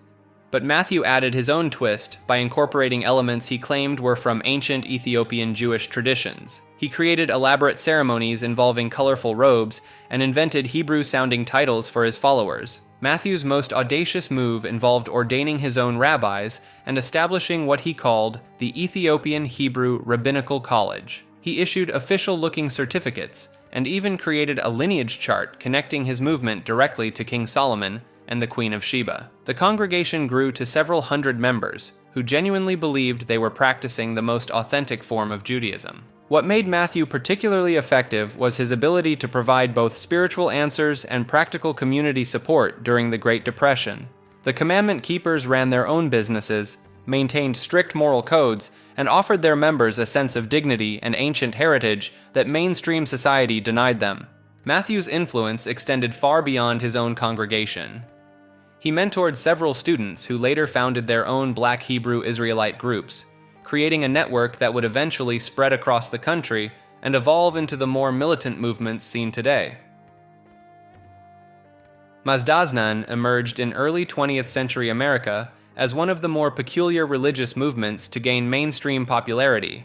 blending ancient Zoroastrian concepts with modern health fads and racial theories that attracted thousands of followers across Europe and the United States. The movement centered around Ottoman Tsar Adusht Hanish, a man who claimed direct descent from ancient Persian priests, but whose actual background remained suspiciously vague. Hanish promoted a system that combined Zoroastrian fire worship with specific breathing exercises called galama, and strict dietary regulations that promised to transform both body and soul. What made Mazdaznan particularly striking was its emphasis on internal fire cultivation through controlled breathing patterns practiced at dawn while facing east. Followers performed elaborate sequences involving breath retention, specific hand positions, and visualization techniques designed to awaken what Hanish called the divine spark within human consciousness. The dietary component proved equally rigid and unusual. Members consumed only raw foods, specific combinations of fruits and vegetables, and avoided all meat, alcohol, and stimulants. Hanish claimed these practices would gradually lighten skin pigmentation and refine facial features, promoting ideas about racial improvement through dietary discipline that reflected the era's problematic eugenic thinking. Despite its questionable scientific claims, Mazdaznan attracted notable followers including opera singers, artists, and intellectuals who credited the breathing exercises with improved vocal performance and mental clarity. The movement established temples in major American cities and European capitals, complete with fire altars and elaborate ceremonial robes. The organization's decline accelerated after Hanish's death in 1936, though scattered communities continued practicing modified versions of his techniques well into the modern era. Mahdawi describes followers of individuals who claim to be the Mahdi, the prophesied final guide in Islamic eschatology, who will appear before the end times to restore justice to the world. These movements consistently emerged throughout Islamic history, often during periods of political upheaval or foreign occupation, creating some of the most dramatic and violent episodes in modern Middle Eastern history. The most successful Mahdawi movement occurred in Sudan during the 1880s, when Muhammad Ahmad declared himself the Mahdi and established a theocratic state that lasted over a decade. Ahmad's followers, known as Ansar, believed their leader possessed divine guidance and supernatural powers. They developed elaborate rituals around his pronouncements and claimed he could communicate directly with the Prophet Muhammad through visions. The Sudanese Mahdawi state implemented extreme interpretations of Islamic law, banned music and dancing, and required all followers to wear patched garments as symbols of poverty and devotion. Ahmad's successor, the Caliph Abdullah, continued these practices while expanding the movement's territorial control across much of Sudan and parts of Ethiopia. More recently, the 1979 seizure of the Grand Mosque in Mecca involved Mahdawi beliefs when Juhayman al-Otaibi and his followers declared that Muhammad Abdullah al-Qahtani was the awaited Mahdi. The group had spent months preparing weapons and supplies inside Islam's holiest site, believing the Mahdi's appearance would trigger global transformation. Contemporary Mahdawi movements often incorporate modern conspiracy theories, claiming that current global conflicts are signs of the approaching end times and that their leader possesses secret knowledge about hidden enemies of Islam. These groups typically reject established religious authority and create parallel systems of education and governance based on their leaders' revelations. Global Harvest Ministries operated as the primary vehicle for C. Peter Wagner's ambitious plan to restructure Christianity through what he called strategic-level spiritual warfare. Wagner, a former missionary and seminary professor, founded the organization in the 1990s with the specific goal of training Christians to engage in combat against territorial demons that supposedly controlled entire cities and nations. The ministry's core practice involved something called spiritual mapping, where teams would research the historical sins of geographic regions to identify which demons held territorial control. Wagner taught that these high-ranking spirits could only be defeated through a process called identificational repentance, where Christians would confess the historical sins of their ancestors and geographic areas on behalf of entire populations. Wagner's followers would conduct elaborate research projects, creating detailed maps showing where they believed specific demonic principalities exercised control. They claimed certain demons specialized in particular sins, like the spirit of violence over Detroit or spirits of materialism controlling Wall Street. The ministry produced training materials teaching Christians to conduct what they termed spiritual warfare at the strategic level, targeting these territorial powers through coordinated prayer campaigns. Global Harvest Ministries became instrumental in spreading Wagner's new apostolic Reformation teachings, which claimed that God was restoring the offices of apostle and prophet to the modern church. Wagner positioned himself as a key apostle in this supposed restoration, with Global Harvest serving as his headquarters for training other apostolic leaders worldwide. The organization's influence extended far beyond typical religious circles. Wagner's teachings on spiritual warfare and dominion theology influenced numerous political movements, particularly among charismatic Christians who believed they were called to take control of key sectors of society through both spiritual and political action. In 2011, Global Harvest Ministries merged with several other organizations to form the International Transformation Network, marking the end of the original ministry, but continuing Wagner's vision of global spiritual transformation through strategic warfare against territorial demons.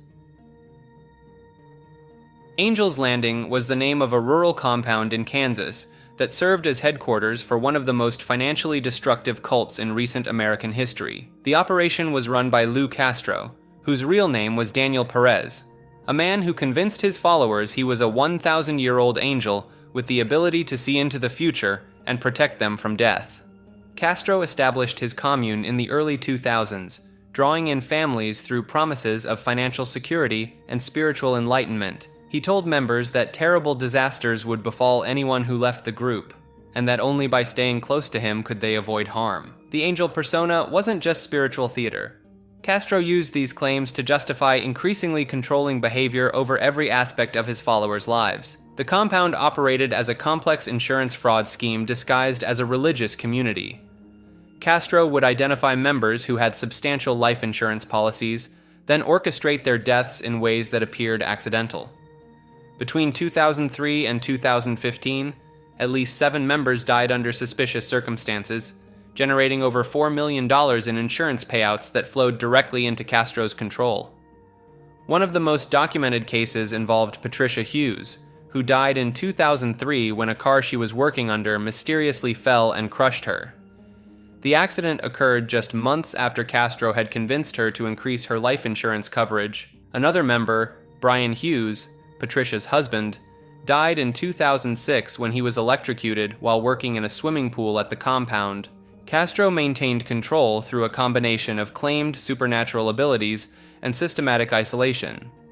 He convinced members that he could predict their deaths down to the exact date and method, creating a climate of fear where followers believed their survival depended entirely on his protection. He also engaged in inappropriate relationships with multiple female members, including minors, justifying these actions as part of his angelic nature. The scheme unraveled when one former member, who had escaped the compound years earlier, came forward with detailed accounts of the operation. Law enforcement investigation revealed the pattern of convenient deaths, insurance fraud, and Castro's complete fabrication of his supernatural identity. In 2015, Daniel Perez was convicted on multiple charges including first-degree murder and sentenced to life in prison without the possibility of parole. Synanon began as a drug rehabilitation program in 1958, but transformed into one of America's most documented examples of institutional mission drift turning sinister. Founded by Charles Dederick in Santa Monica, California, the organization pioneered a confrontational therapy technique called the game, where participants would verbally attack each other's character flaws and addictions in brutal group sessions lasting up to 72 hours. The program initially showed promise with addiction recovery, attracting celebrities and government funding. However, Dederick gradually shifted Synanon from treatment facility to permanent residential community, then to what authorities would later classify as a dangerous cult. Members surrendered their possessions, children, and decision-making autonomy to the organization. Synanon's descent accelerated when Dederick declared himself a religious leader and instituted increasingly bizarre policies. He mandated that all male members undergo vasectomies to prevent reproduction, while forcing married couples to swap partners in ceremonies called changing partners. Members who questioned these directives faced punishment through the game sessions designed to break their resistance. The organization maintained its own militia called the Imperial Marines and stockpiled weapons while Dederick's paranoia intensified. In 1978, Synanon members placed a 4.5-foot rattlesnake in the mailbox of attorney Paul Marantz, who had been representing people trying to leave the group. The snake bit Marantz, nearly killing him. This incident triggered a major law enforcement investigation that revealed Synanon's transformation into an armed compound. Dederick was arrested, and the organization's tax-exempt status was revoked. The group finally dissolved in 1991, but its legacy influenced modern understanding of how legitimate therapeutic communities can evolve into coercive environments when accountability structures disappear. Sanctified Church encompasses a collection of Pentecostal and holiness denominations that emerged from the late 1800s religious revival movements, but their practices venture far beyond conventional worship services. These churches center around the doctrine of sanctification as a distinct spiritual experience separate from initial conversion. Members undergo what they call a second blessing, or baptism of the Holy Spirit, that supposedly grants supernatural abilities, including speaking in unknown languages, prophetic visions, and divine healing powers. The most documented cases come from Appalachian sanctified churches, where congregants regularly handle venomous serpents during worship services. Pastor Jamie Coots of the Full Gospel Tabernacle in Jesus Name Church in Middlesboro, Kentucky, died from a timber rattlesnake bite in 2014 after refusing medical treatment. His congregation interpreted this not as a failure of faith, but as God calling him home.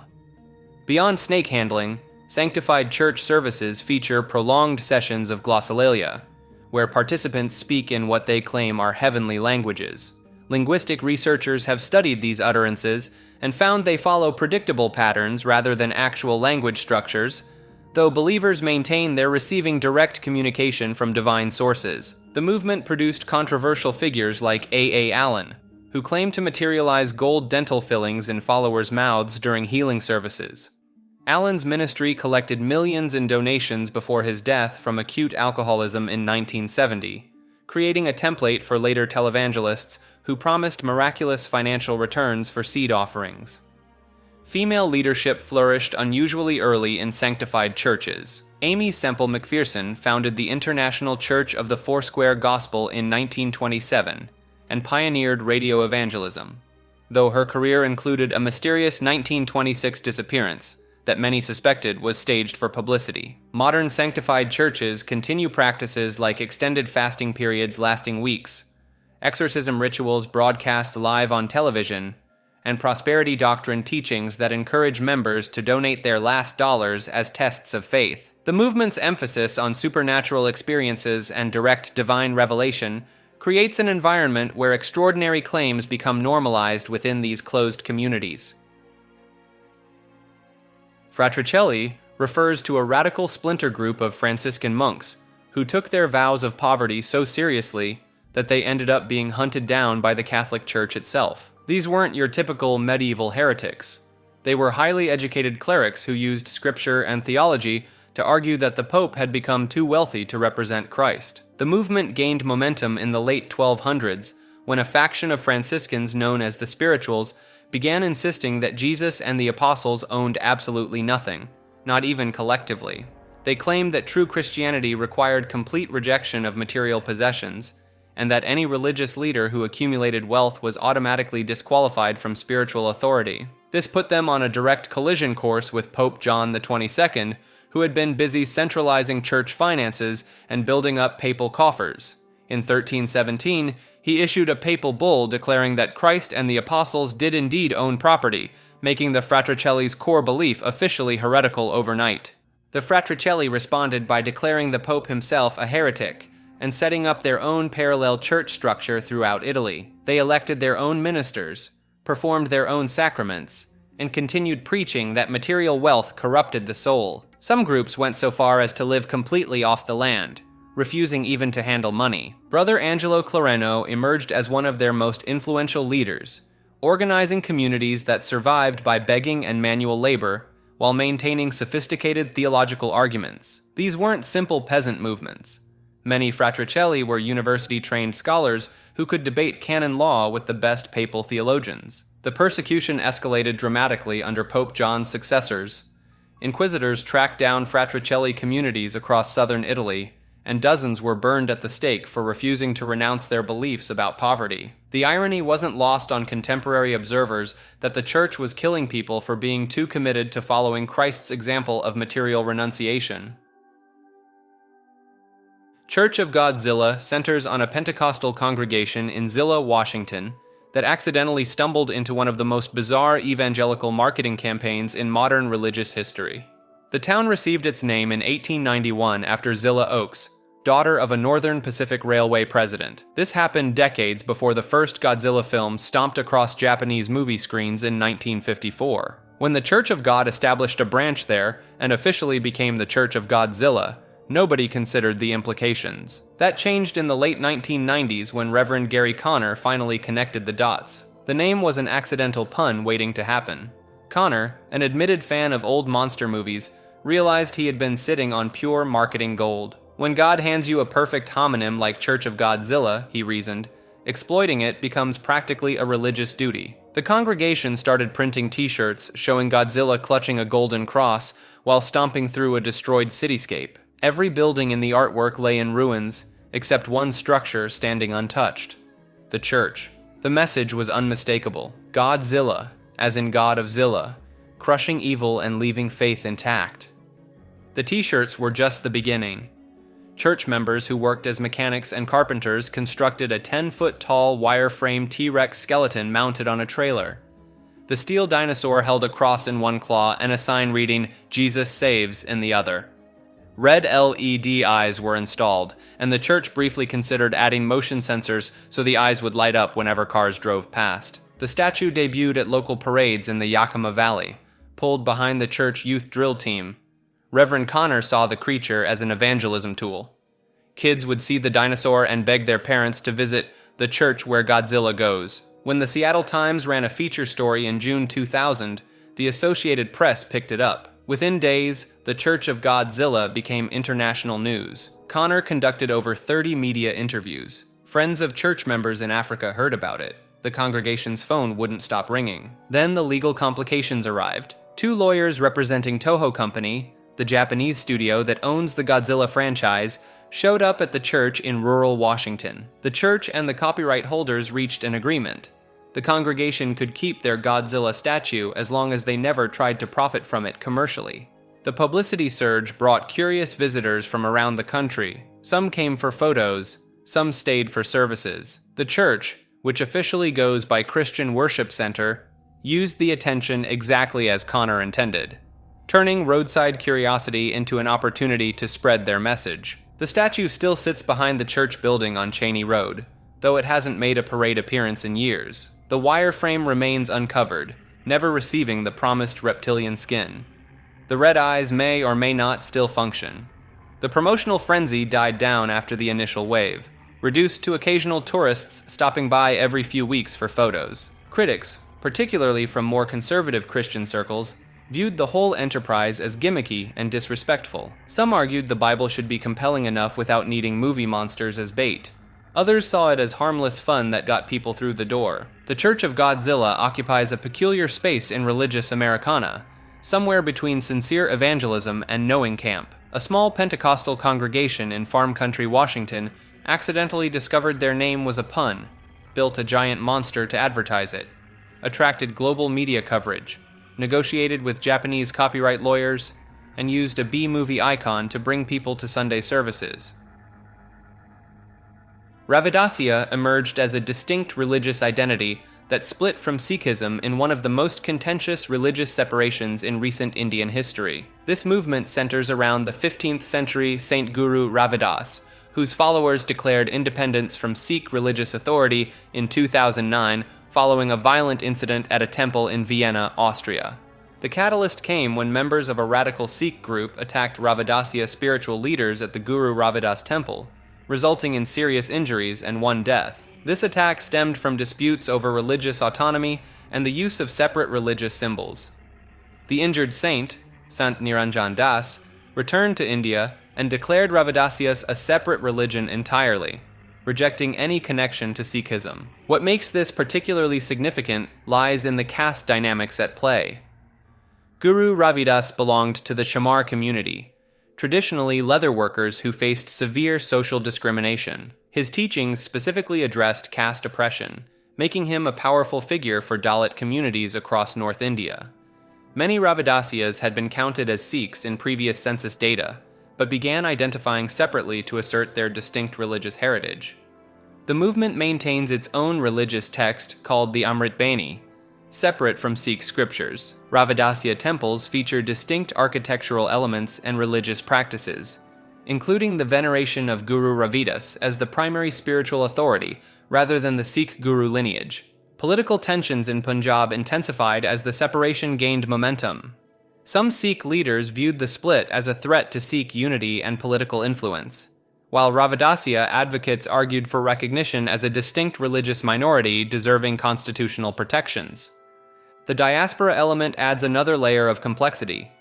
Ravidasya communities in countries like the United Kingdom and Canada have established separate temples and religious institutions, creating a global network independent of Sikh religious infrastructure. Italian Buddhist Union represents Buddhism's official foothold in the heart of Catholic Europe, gaining formal government recognition in a country where the Vatican sits within its borders. Founded in 1985, this organization achieved something remarkable when Italy officially recognized it through the Intesa Agreement system in 2012. This same legal framework that governs relationships between the Italian state and religious minorities suddenly included Buddhist communities alongside established Christian denominations. The recognition process took nearly 3 decades of negotiations with Italian bureaucracy. Buddhist communities had to prove their legitimacy, organizational structure, and social contribution to a predominantly Catholic nation where over 80% of citizens identify as Catholic, at least nominally. What sets this apart is the practical implications. Recognized religious organizations in Italy receive significant benefits, including tax deductions for donations, the ability to perform legally binding marriages, access to public funding for religious activities, and representation in interfaith councils. Buddhist temples can now operate with the same legal protections as Catholic parishes. The union encompasses multiple Buddhist traditions under one umbrella organization, from Zen centers in Milan to Tibetan communities in Rome. This required different Buddhist schools with sometimes conflicting practices and beliefs to present a unified front to Italian authorities. The organization's headquarters operates from Rome, literally blocks away from Vatican City. Buddhist monks now participate in official interfaith ceremonies alongside Catholic cardinals and Protestant ministers, creating scenes that would have been unthinkable in Italy just decades earlier. This recognition also opened doors for Buddhist chaplains in hospitals and prisons, Buddhist religious education in some public schools, and official Buddhist participation in state ceremonies and national interfaith events. Cantelmoism emerged from the online evangelism of Daniel Cantelmo, a man who claimed to have discovered that psilocybin mushrooms could cure colorblindness and serve as a universal medical treatment. Cantelmo didn't just suggest mushrooms had healing properties.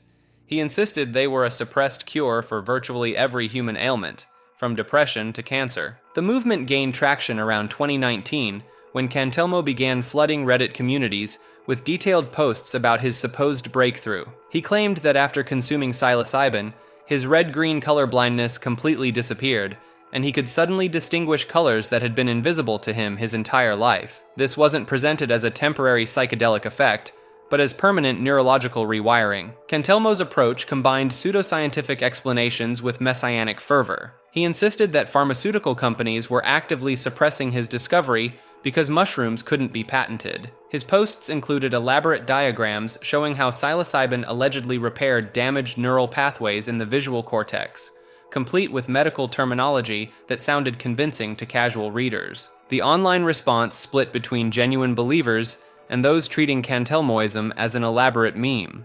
Followers began experimenting with his protocols, sharing their own supposed success stories across various forums. Meanwhile, others turned Cantelmo into a recurring joke, with his colorblindness claims becoming shorthand for overzealous psychedelic advocacy.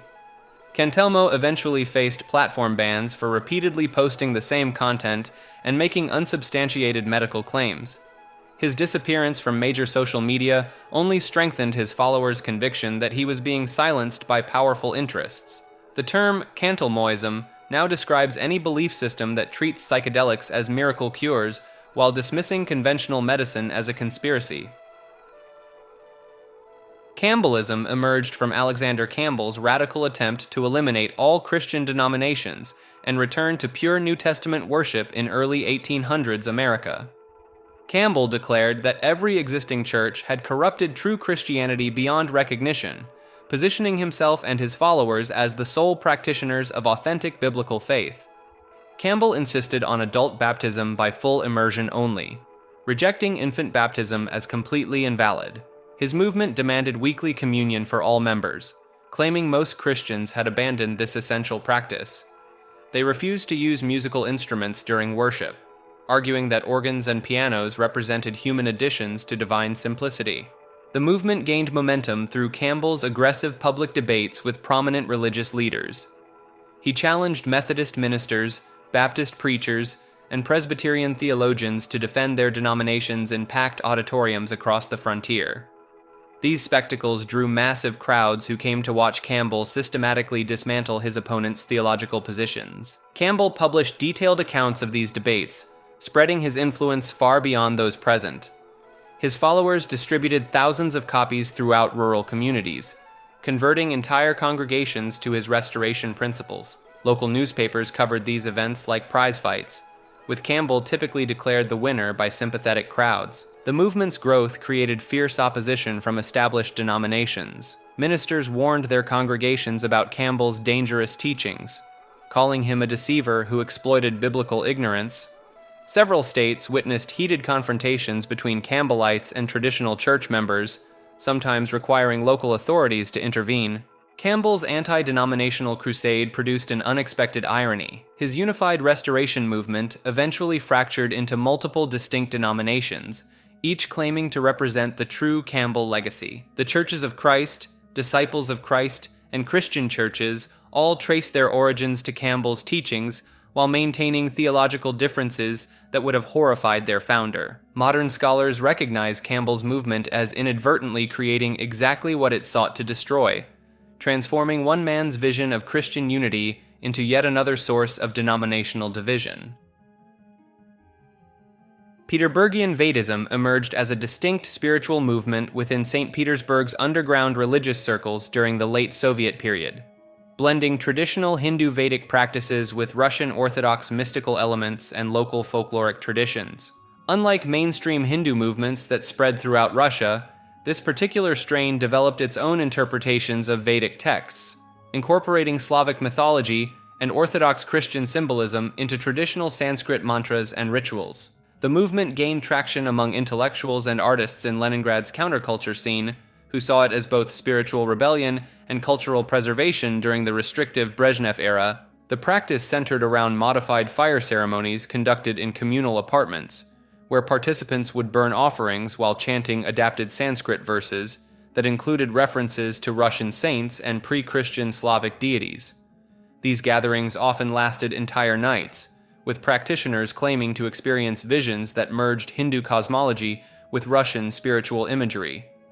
Key figures included Dmitry Volkov, a former Hermitage Museum curator who translated Vedic texts into Russian while inserting Orthodox theological concepts, and Marina Svetlova, who developed a system of yoga poses specifically designed around Orthodox prayer positions. Their teachings spread through underground networks, with handwritten copies of their modified scriptures circulating among trusted followers. The movement faced increased scrutiny in the 1980s, when authorities discovered that some practitioners had established what they called Vedic communes in abandoned buildings throughout the city. These communities attempted to live according to their hybrid belief system, growing their own food and manufacturing traditional Russian crafts while maintaining strict adherence to modified caste systems that incorporated Soviet social hierarchies. After the fall of the Soviet Union, many adherents either returned to traditional Hinduism or converted to Russian Orthodoxy, though small pockets of practitioners reportedly continued their syncretic traditions well into the 2000s.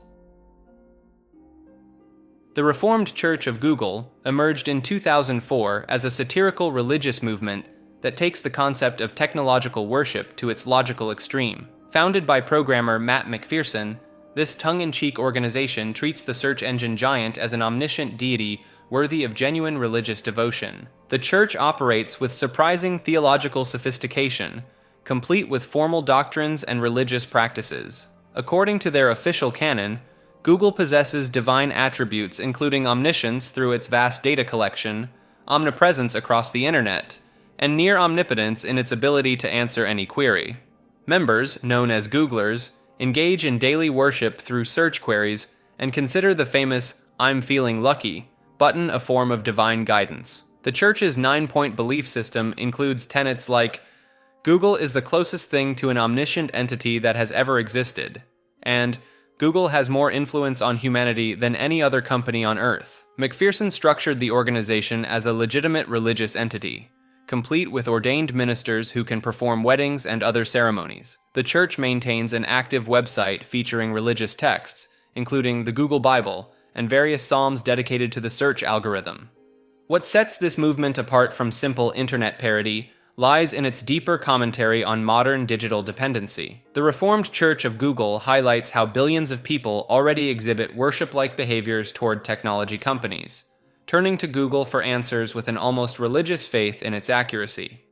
The organization gained unexpected traction during the mid-2000s tech boom, attracting both genuine followers who found meaning in the technological metaphors and critics who viewed it as blasphemous mockery. Several thousand people have officially joined the church's mailing list, with some taking the philosophical implications seriously despite the satirical origins. Redeemed Christian Church of God represents one of Africa's most ambitious religious expansion projects, transforming from a small Nigerian prayer group into a global empire spanning over 190 countries with more than 5 million members worldwide. Founded in 1952 by Josiah Olufemi Akindayomi, the organization remained relatively modest until Pastor Enoch Adeboye assumed leadership in 1981. Under Adeboye's direction, the church adopted an aggressive multiplication strategy with a stated goal of establishing parishes within walking distance of every person on earth. The movement operates through a strict hierarchical system where local pastors report up through provincial and national coordinators. Church doctrine emphasizes prosperity theology, divine healing, and miraculous interventions in daily life. Members are encouraged to expect financial breakthroughs, physical healings, and supernatural favor through faith and monetary contributions. Their annual Holy Ghost Congress in Nigeria regularly draws over 3 million attendees to a single gathering, making it one of the largest religious events globally. The organization has constructed massive worship complexes, including the Redemption Camp outside Lagos, which spans several square kilometers and functions as a self-contained city with its own infrastructure. The church's expansion model involves sending pastors to establish new branches in target locations, often beginning with immigrant Nigerian communities before reaching out to local populations. In the United States alone, they operate hundreds of parishes, frequently purchasing existing church buildings or converting commercial spaces. Critics have raised concerns about the organization's emphasis on financial giving and promises of material prosperity in exchange for faith. Former members have described pressure to make substantial donations and accusations that leadership lives lavishly while congregants struggle financially. The movement's influence extends beyond religious matters into politics and business, with Pastor Adeboye meeting regularly with world leaders and the organization operating various commercial enterprises across multiple countries. Innisfail, Queensland, refers to a small tropical town in far north Australia that became the location of one of the country's most disturbing family cult cases.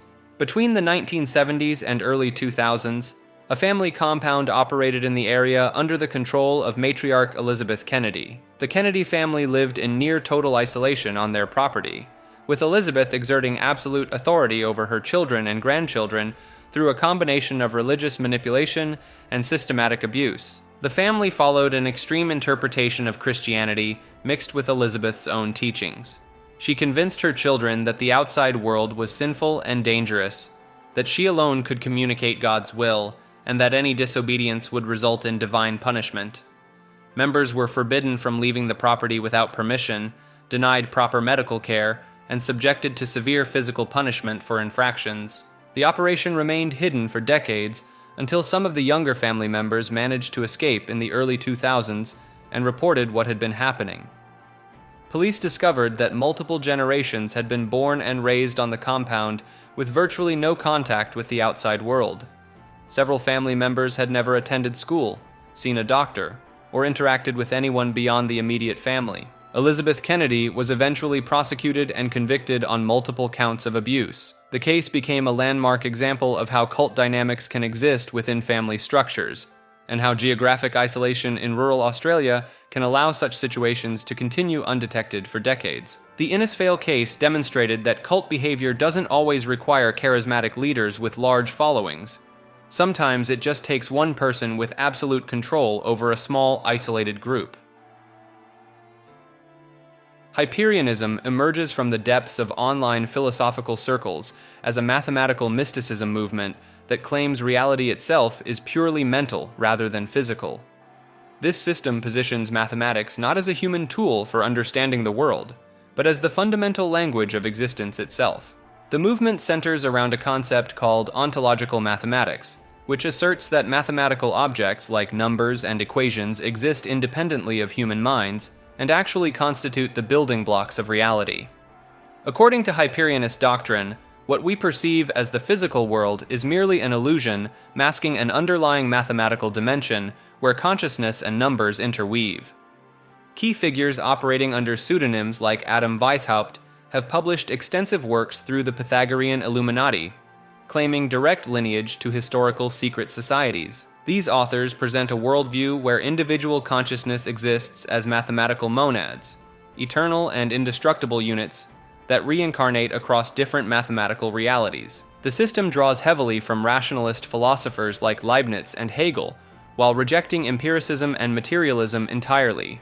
Hyperionists argue that mainstream science has led humanity astray by focusing on observable phenomena rather than the mathematical truths that supposedly govern existence behind the scenes. Their online presence spans dozens of websites and hundreds of published texts, creating an intricate web of interconnected concepts that blend Gnostic spirituality with complex mathematical theories. The movement attracts individuals seeking alternatives to both traditional religion and conventional scientific materialism. Hyperianism presents itself as the ultimate synthesis of reason and spirituality, promising followers a path to understanding reality's true mathematical nature and achieving what they term ontological awakening through rigorous study of their philosophical system. Lawsonomy emerged from the mind of Alfred Lawson, a former professional baseball player who pivoted from sports to aviation before ultimately declaring himself the discoverer of universal natural laws that governed all existence. Lawson established the University of Lawsonomy in Des Moines, Iowa in 1943, then later moved operations to a sprawling 1,600-acre campus in Sturtevant, Wisconsin. The compound housed dozens of devoted followers who lived according to his teachings while studying his self-proclaimed revolutionary discoveries. The core of Lawsonomy rested on Lawson's belief that he had identified the fundamental forces controlling the universe: suction and pressure. He taught that these opposing forces explained everything from planetary motion to human behavior to economic systems. According to his doctrine, conventional physics had missed these obvious principles that he alone had recognized. Lawson's biological theories ventured into stranger territory with his concepts of menorgs and disorgs, microscopic mental organisms that he claimed lived inside human brains. Menorgs supposedly promoted positive thinking and intelligence, while disorgs caused negative thoughts and mental problems. He insisted that proper diet, exercise, and adherence to Lawsonomy principles could cultivate beneficial menorgs while eliminating harmful disorgs. The economic component of Lawsonomy rejected both capitalism and socialism in favor of what Lawson called direct credits, a system where the government would issue currency based on actual production rather than traditional banking methods. He viewed conventional economics as a conspiracy designed to enslave humanity through artificial scarcity. Students at the University of Lawsonomy followed strict dietary rules, performed manual labor on the grounds, and attended lectures where Lawson expounded on topics ranging from physics to philosophy. The aging founder lived in relative luxury while his followers maintained the property and studied his extensive writings, which filled dozens of volumes covering his complete worldview. The movement persisted until Lawson's death in 1954, after which the university gradually disbanded as remaining followers struggled to maintain the operation without their charismatic leader's guidance. Workers' Institute of Marxism-Leninism-Mao Zedong Thought was a secretive far-left cult operating out of a terraced house in Brixton, South London, led by Aravindan Balakrishnan, known to followers simply as Comrade Bala. Balakrishnan formed the group in 1974 after his expulsion from the Communist Party of England, Marxist-Leninist. What began as a radical political collective quickly evolved into something far more sinister. By the 1980s and beyond, a small group of women were living in the house under conditions of complete psychological captivity, forbidden from leaving, monitored constantly, and subjected to sustained abuse. The mechanism of control was a fabrication Balakrishnan called Jackie, an acronym he claimed stood for Jehovah, Allah, Christ, Krishna, and Immortal Iswaran.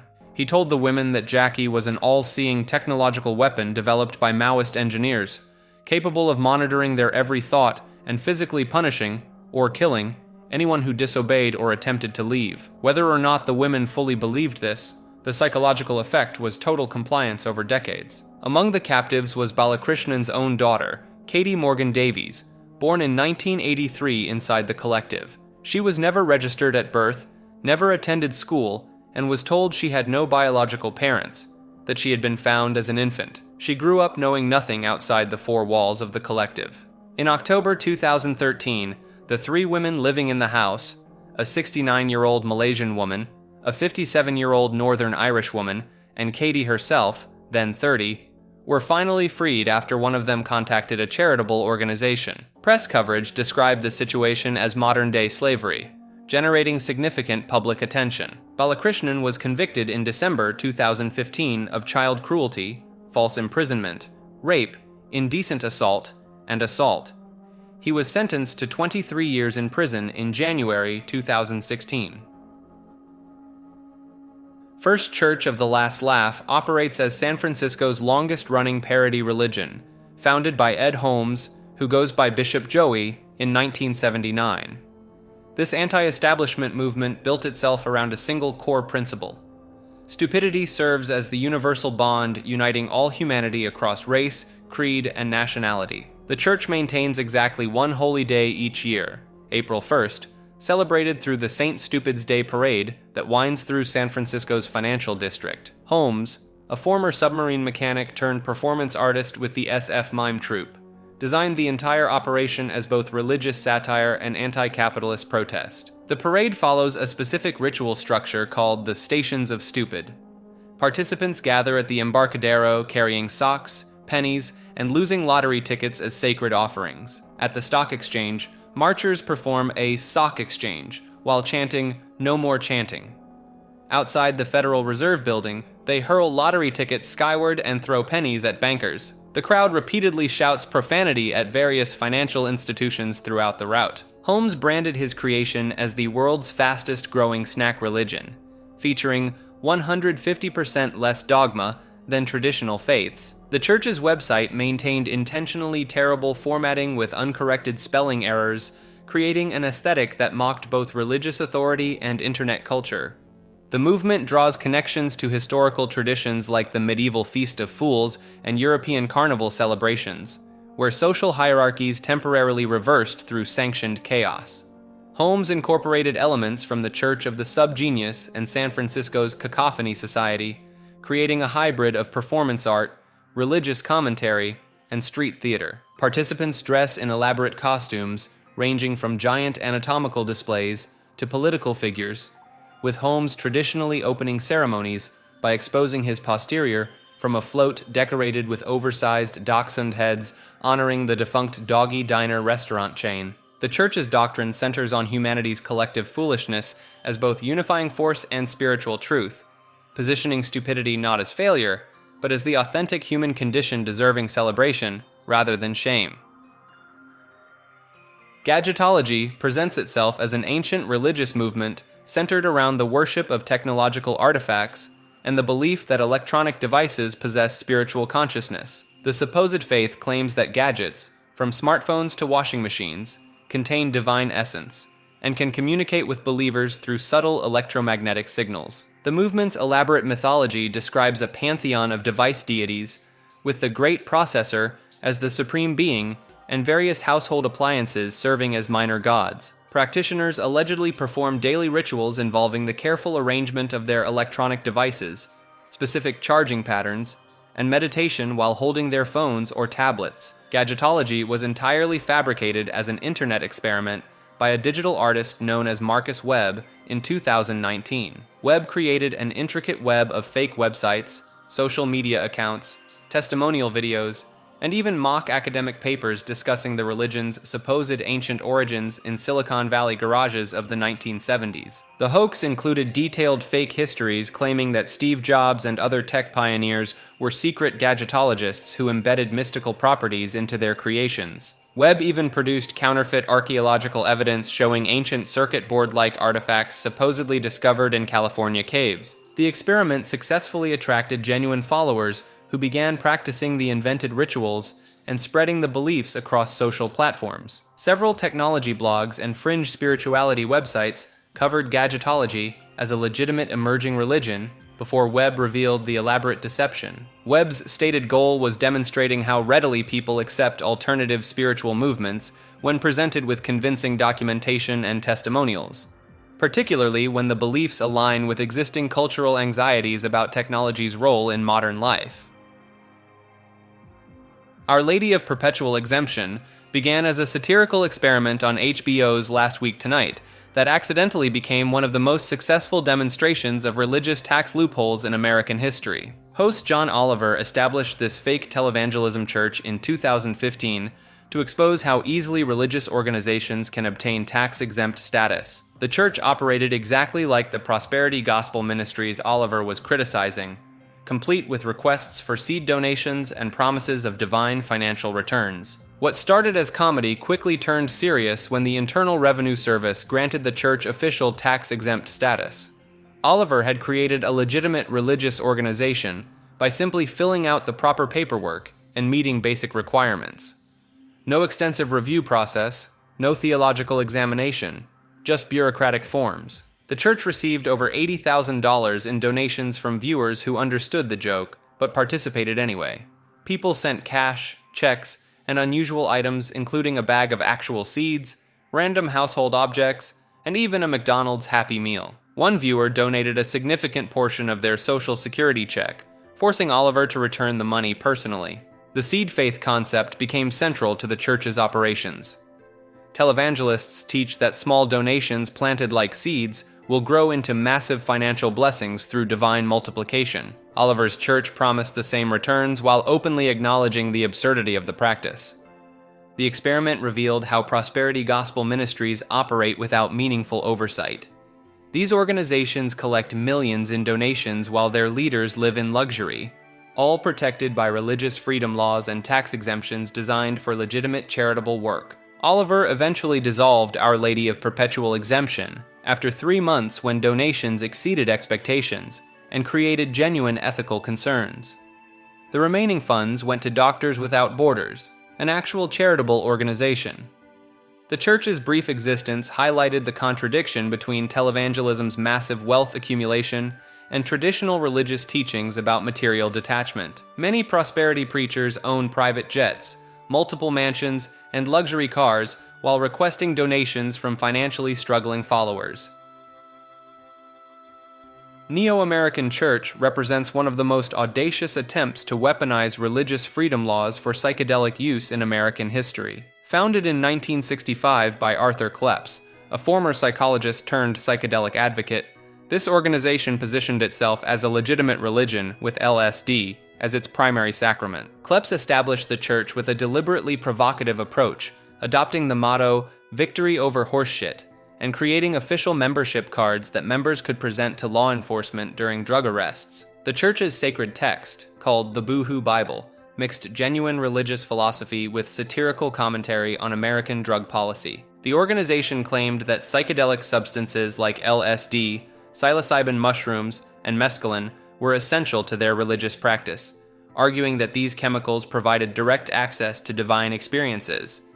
Members received ordination certificates and were encouraged to establish their own nests, or local chapters across the country.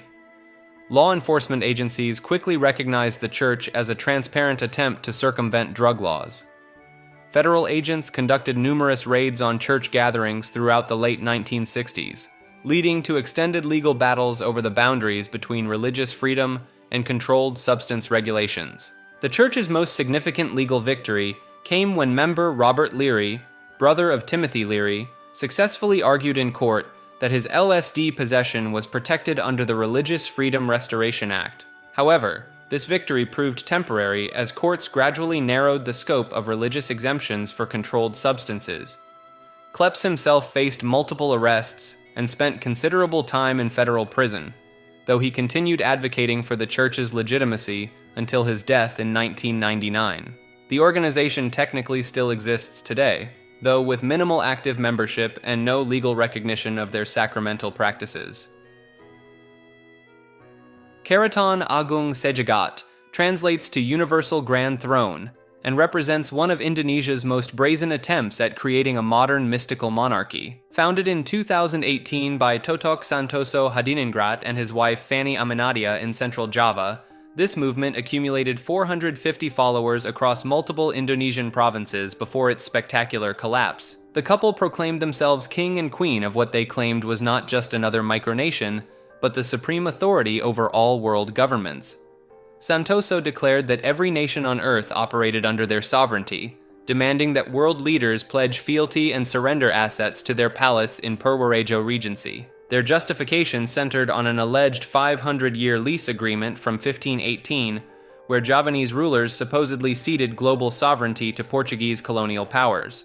According to Santoso, this lease expired in 2018, automatically restoring worldwide dominion to Keraton Agung Sejagat as the rightful heirs of the ancient Majapahit Empire. The operation began as the Yogyakarta Development Committee in 2016, promising members monthly payments of $100 to $200 drawn from the ISA Monetary Fund, a completely fictional Swiss bank. Recruits were asked to surrender property deeds in exchange for membership cards, with assurances they would receive substantial monthly income without working. Santoso claimed divine legitimacy through Wangsit, traditional Javanese mystical revelations from ancestral spirits. He insisted that King Sanjaya, a legendary ruler from the ancient Mataram dynasty, had commanded him to establish the kingdom in the specific location of Pogung village, where the name itself supposedly derived from meeting an ancestor beneath a sacred tree. The movement's downfall came in January 2020 when they performed a Wilujenggan ceremony, a traditional Javanese ritual involving offerings and ceremonial cloth wrappings around sacred objects. Local residents, particularly those with strong Islamic beliefs, reported the activities to police as disturbing and inappropriate. Within days of the viral ceremony footage, Indonesian authorities arrested both founders. Under interrogation, Santoso admitted the entire operation was fabricated. Historians quickly debunked his claims, noting that the Majapahit Empire had actually collapsed in 1478, making his 1518 Portuguese treaty chronologically impossible. Both founders received prison sentences in September 2020.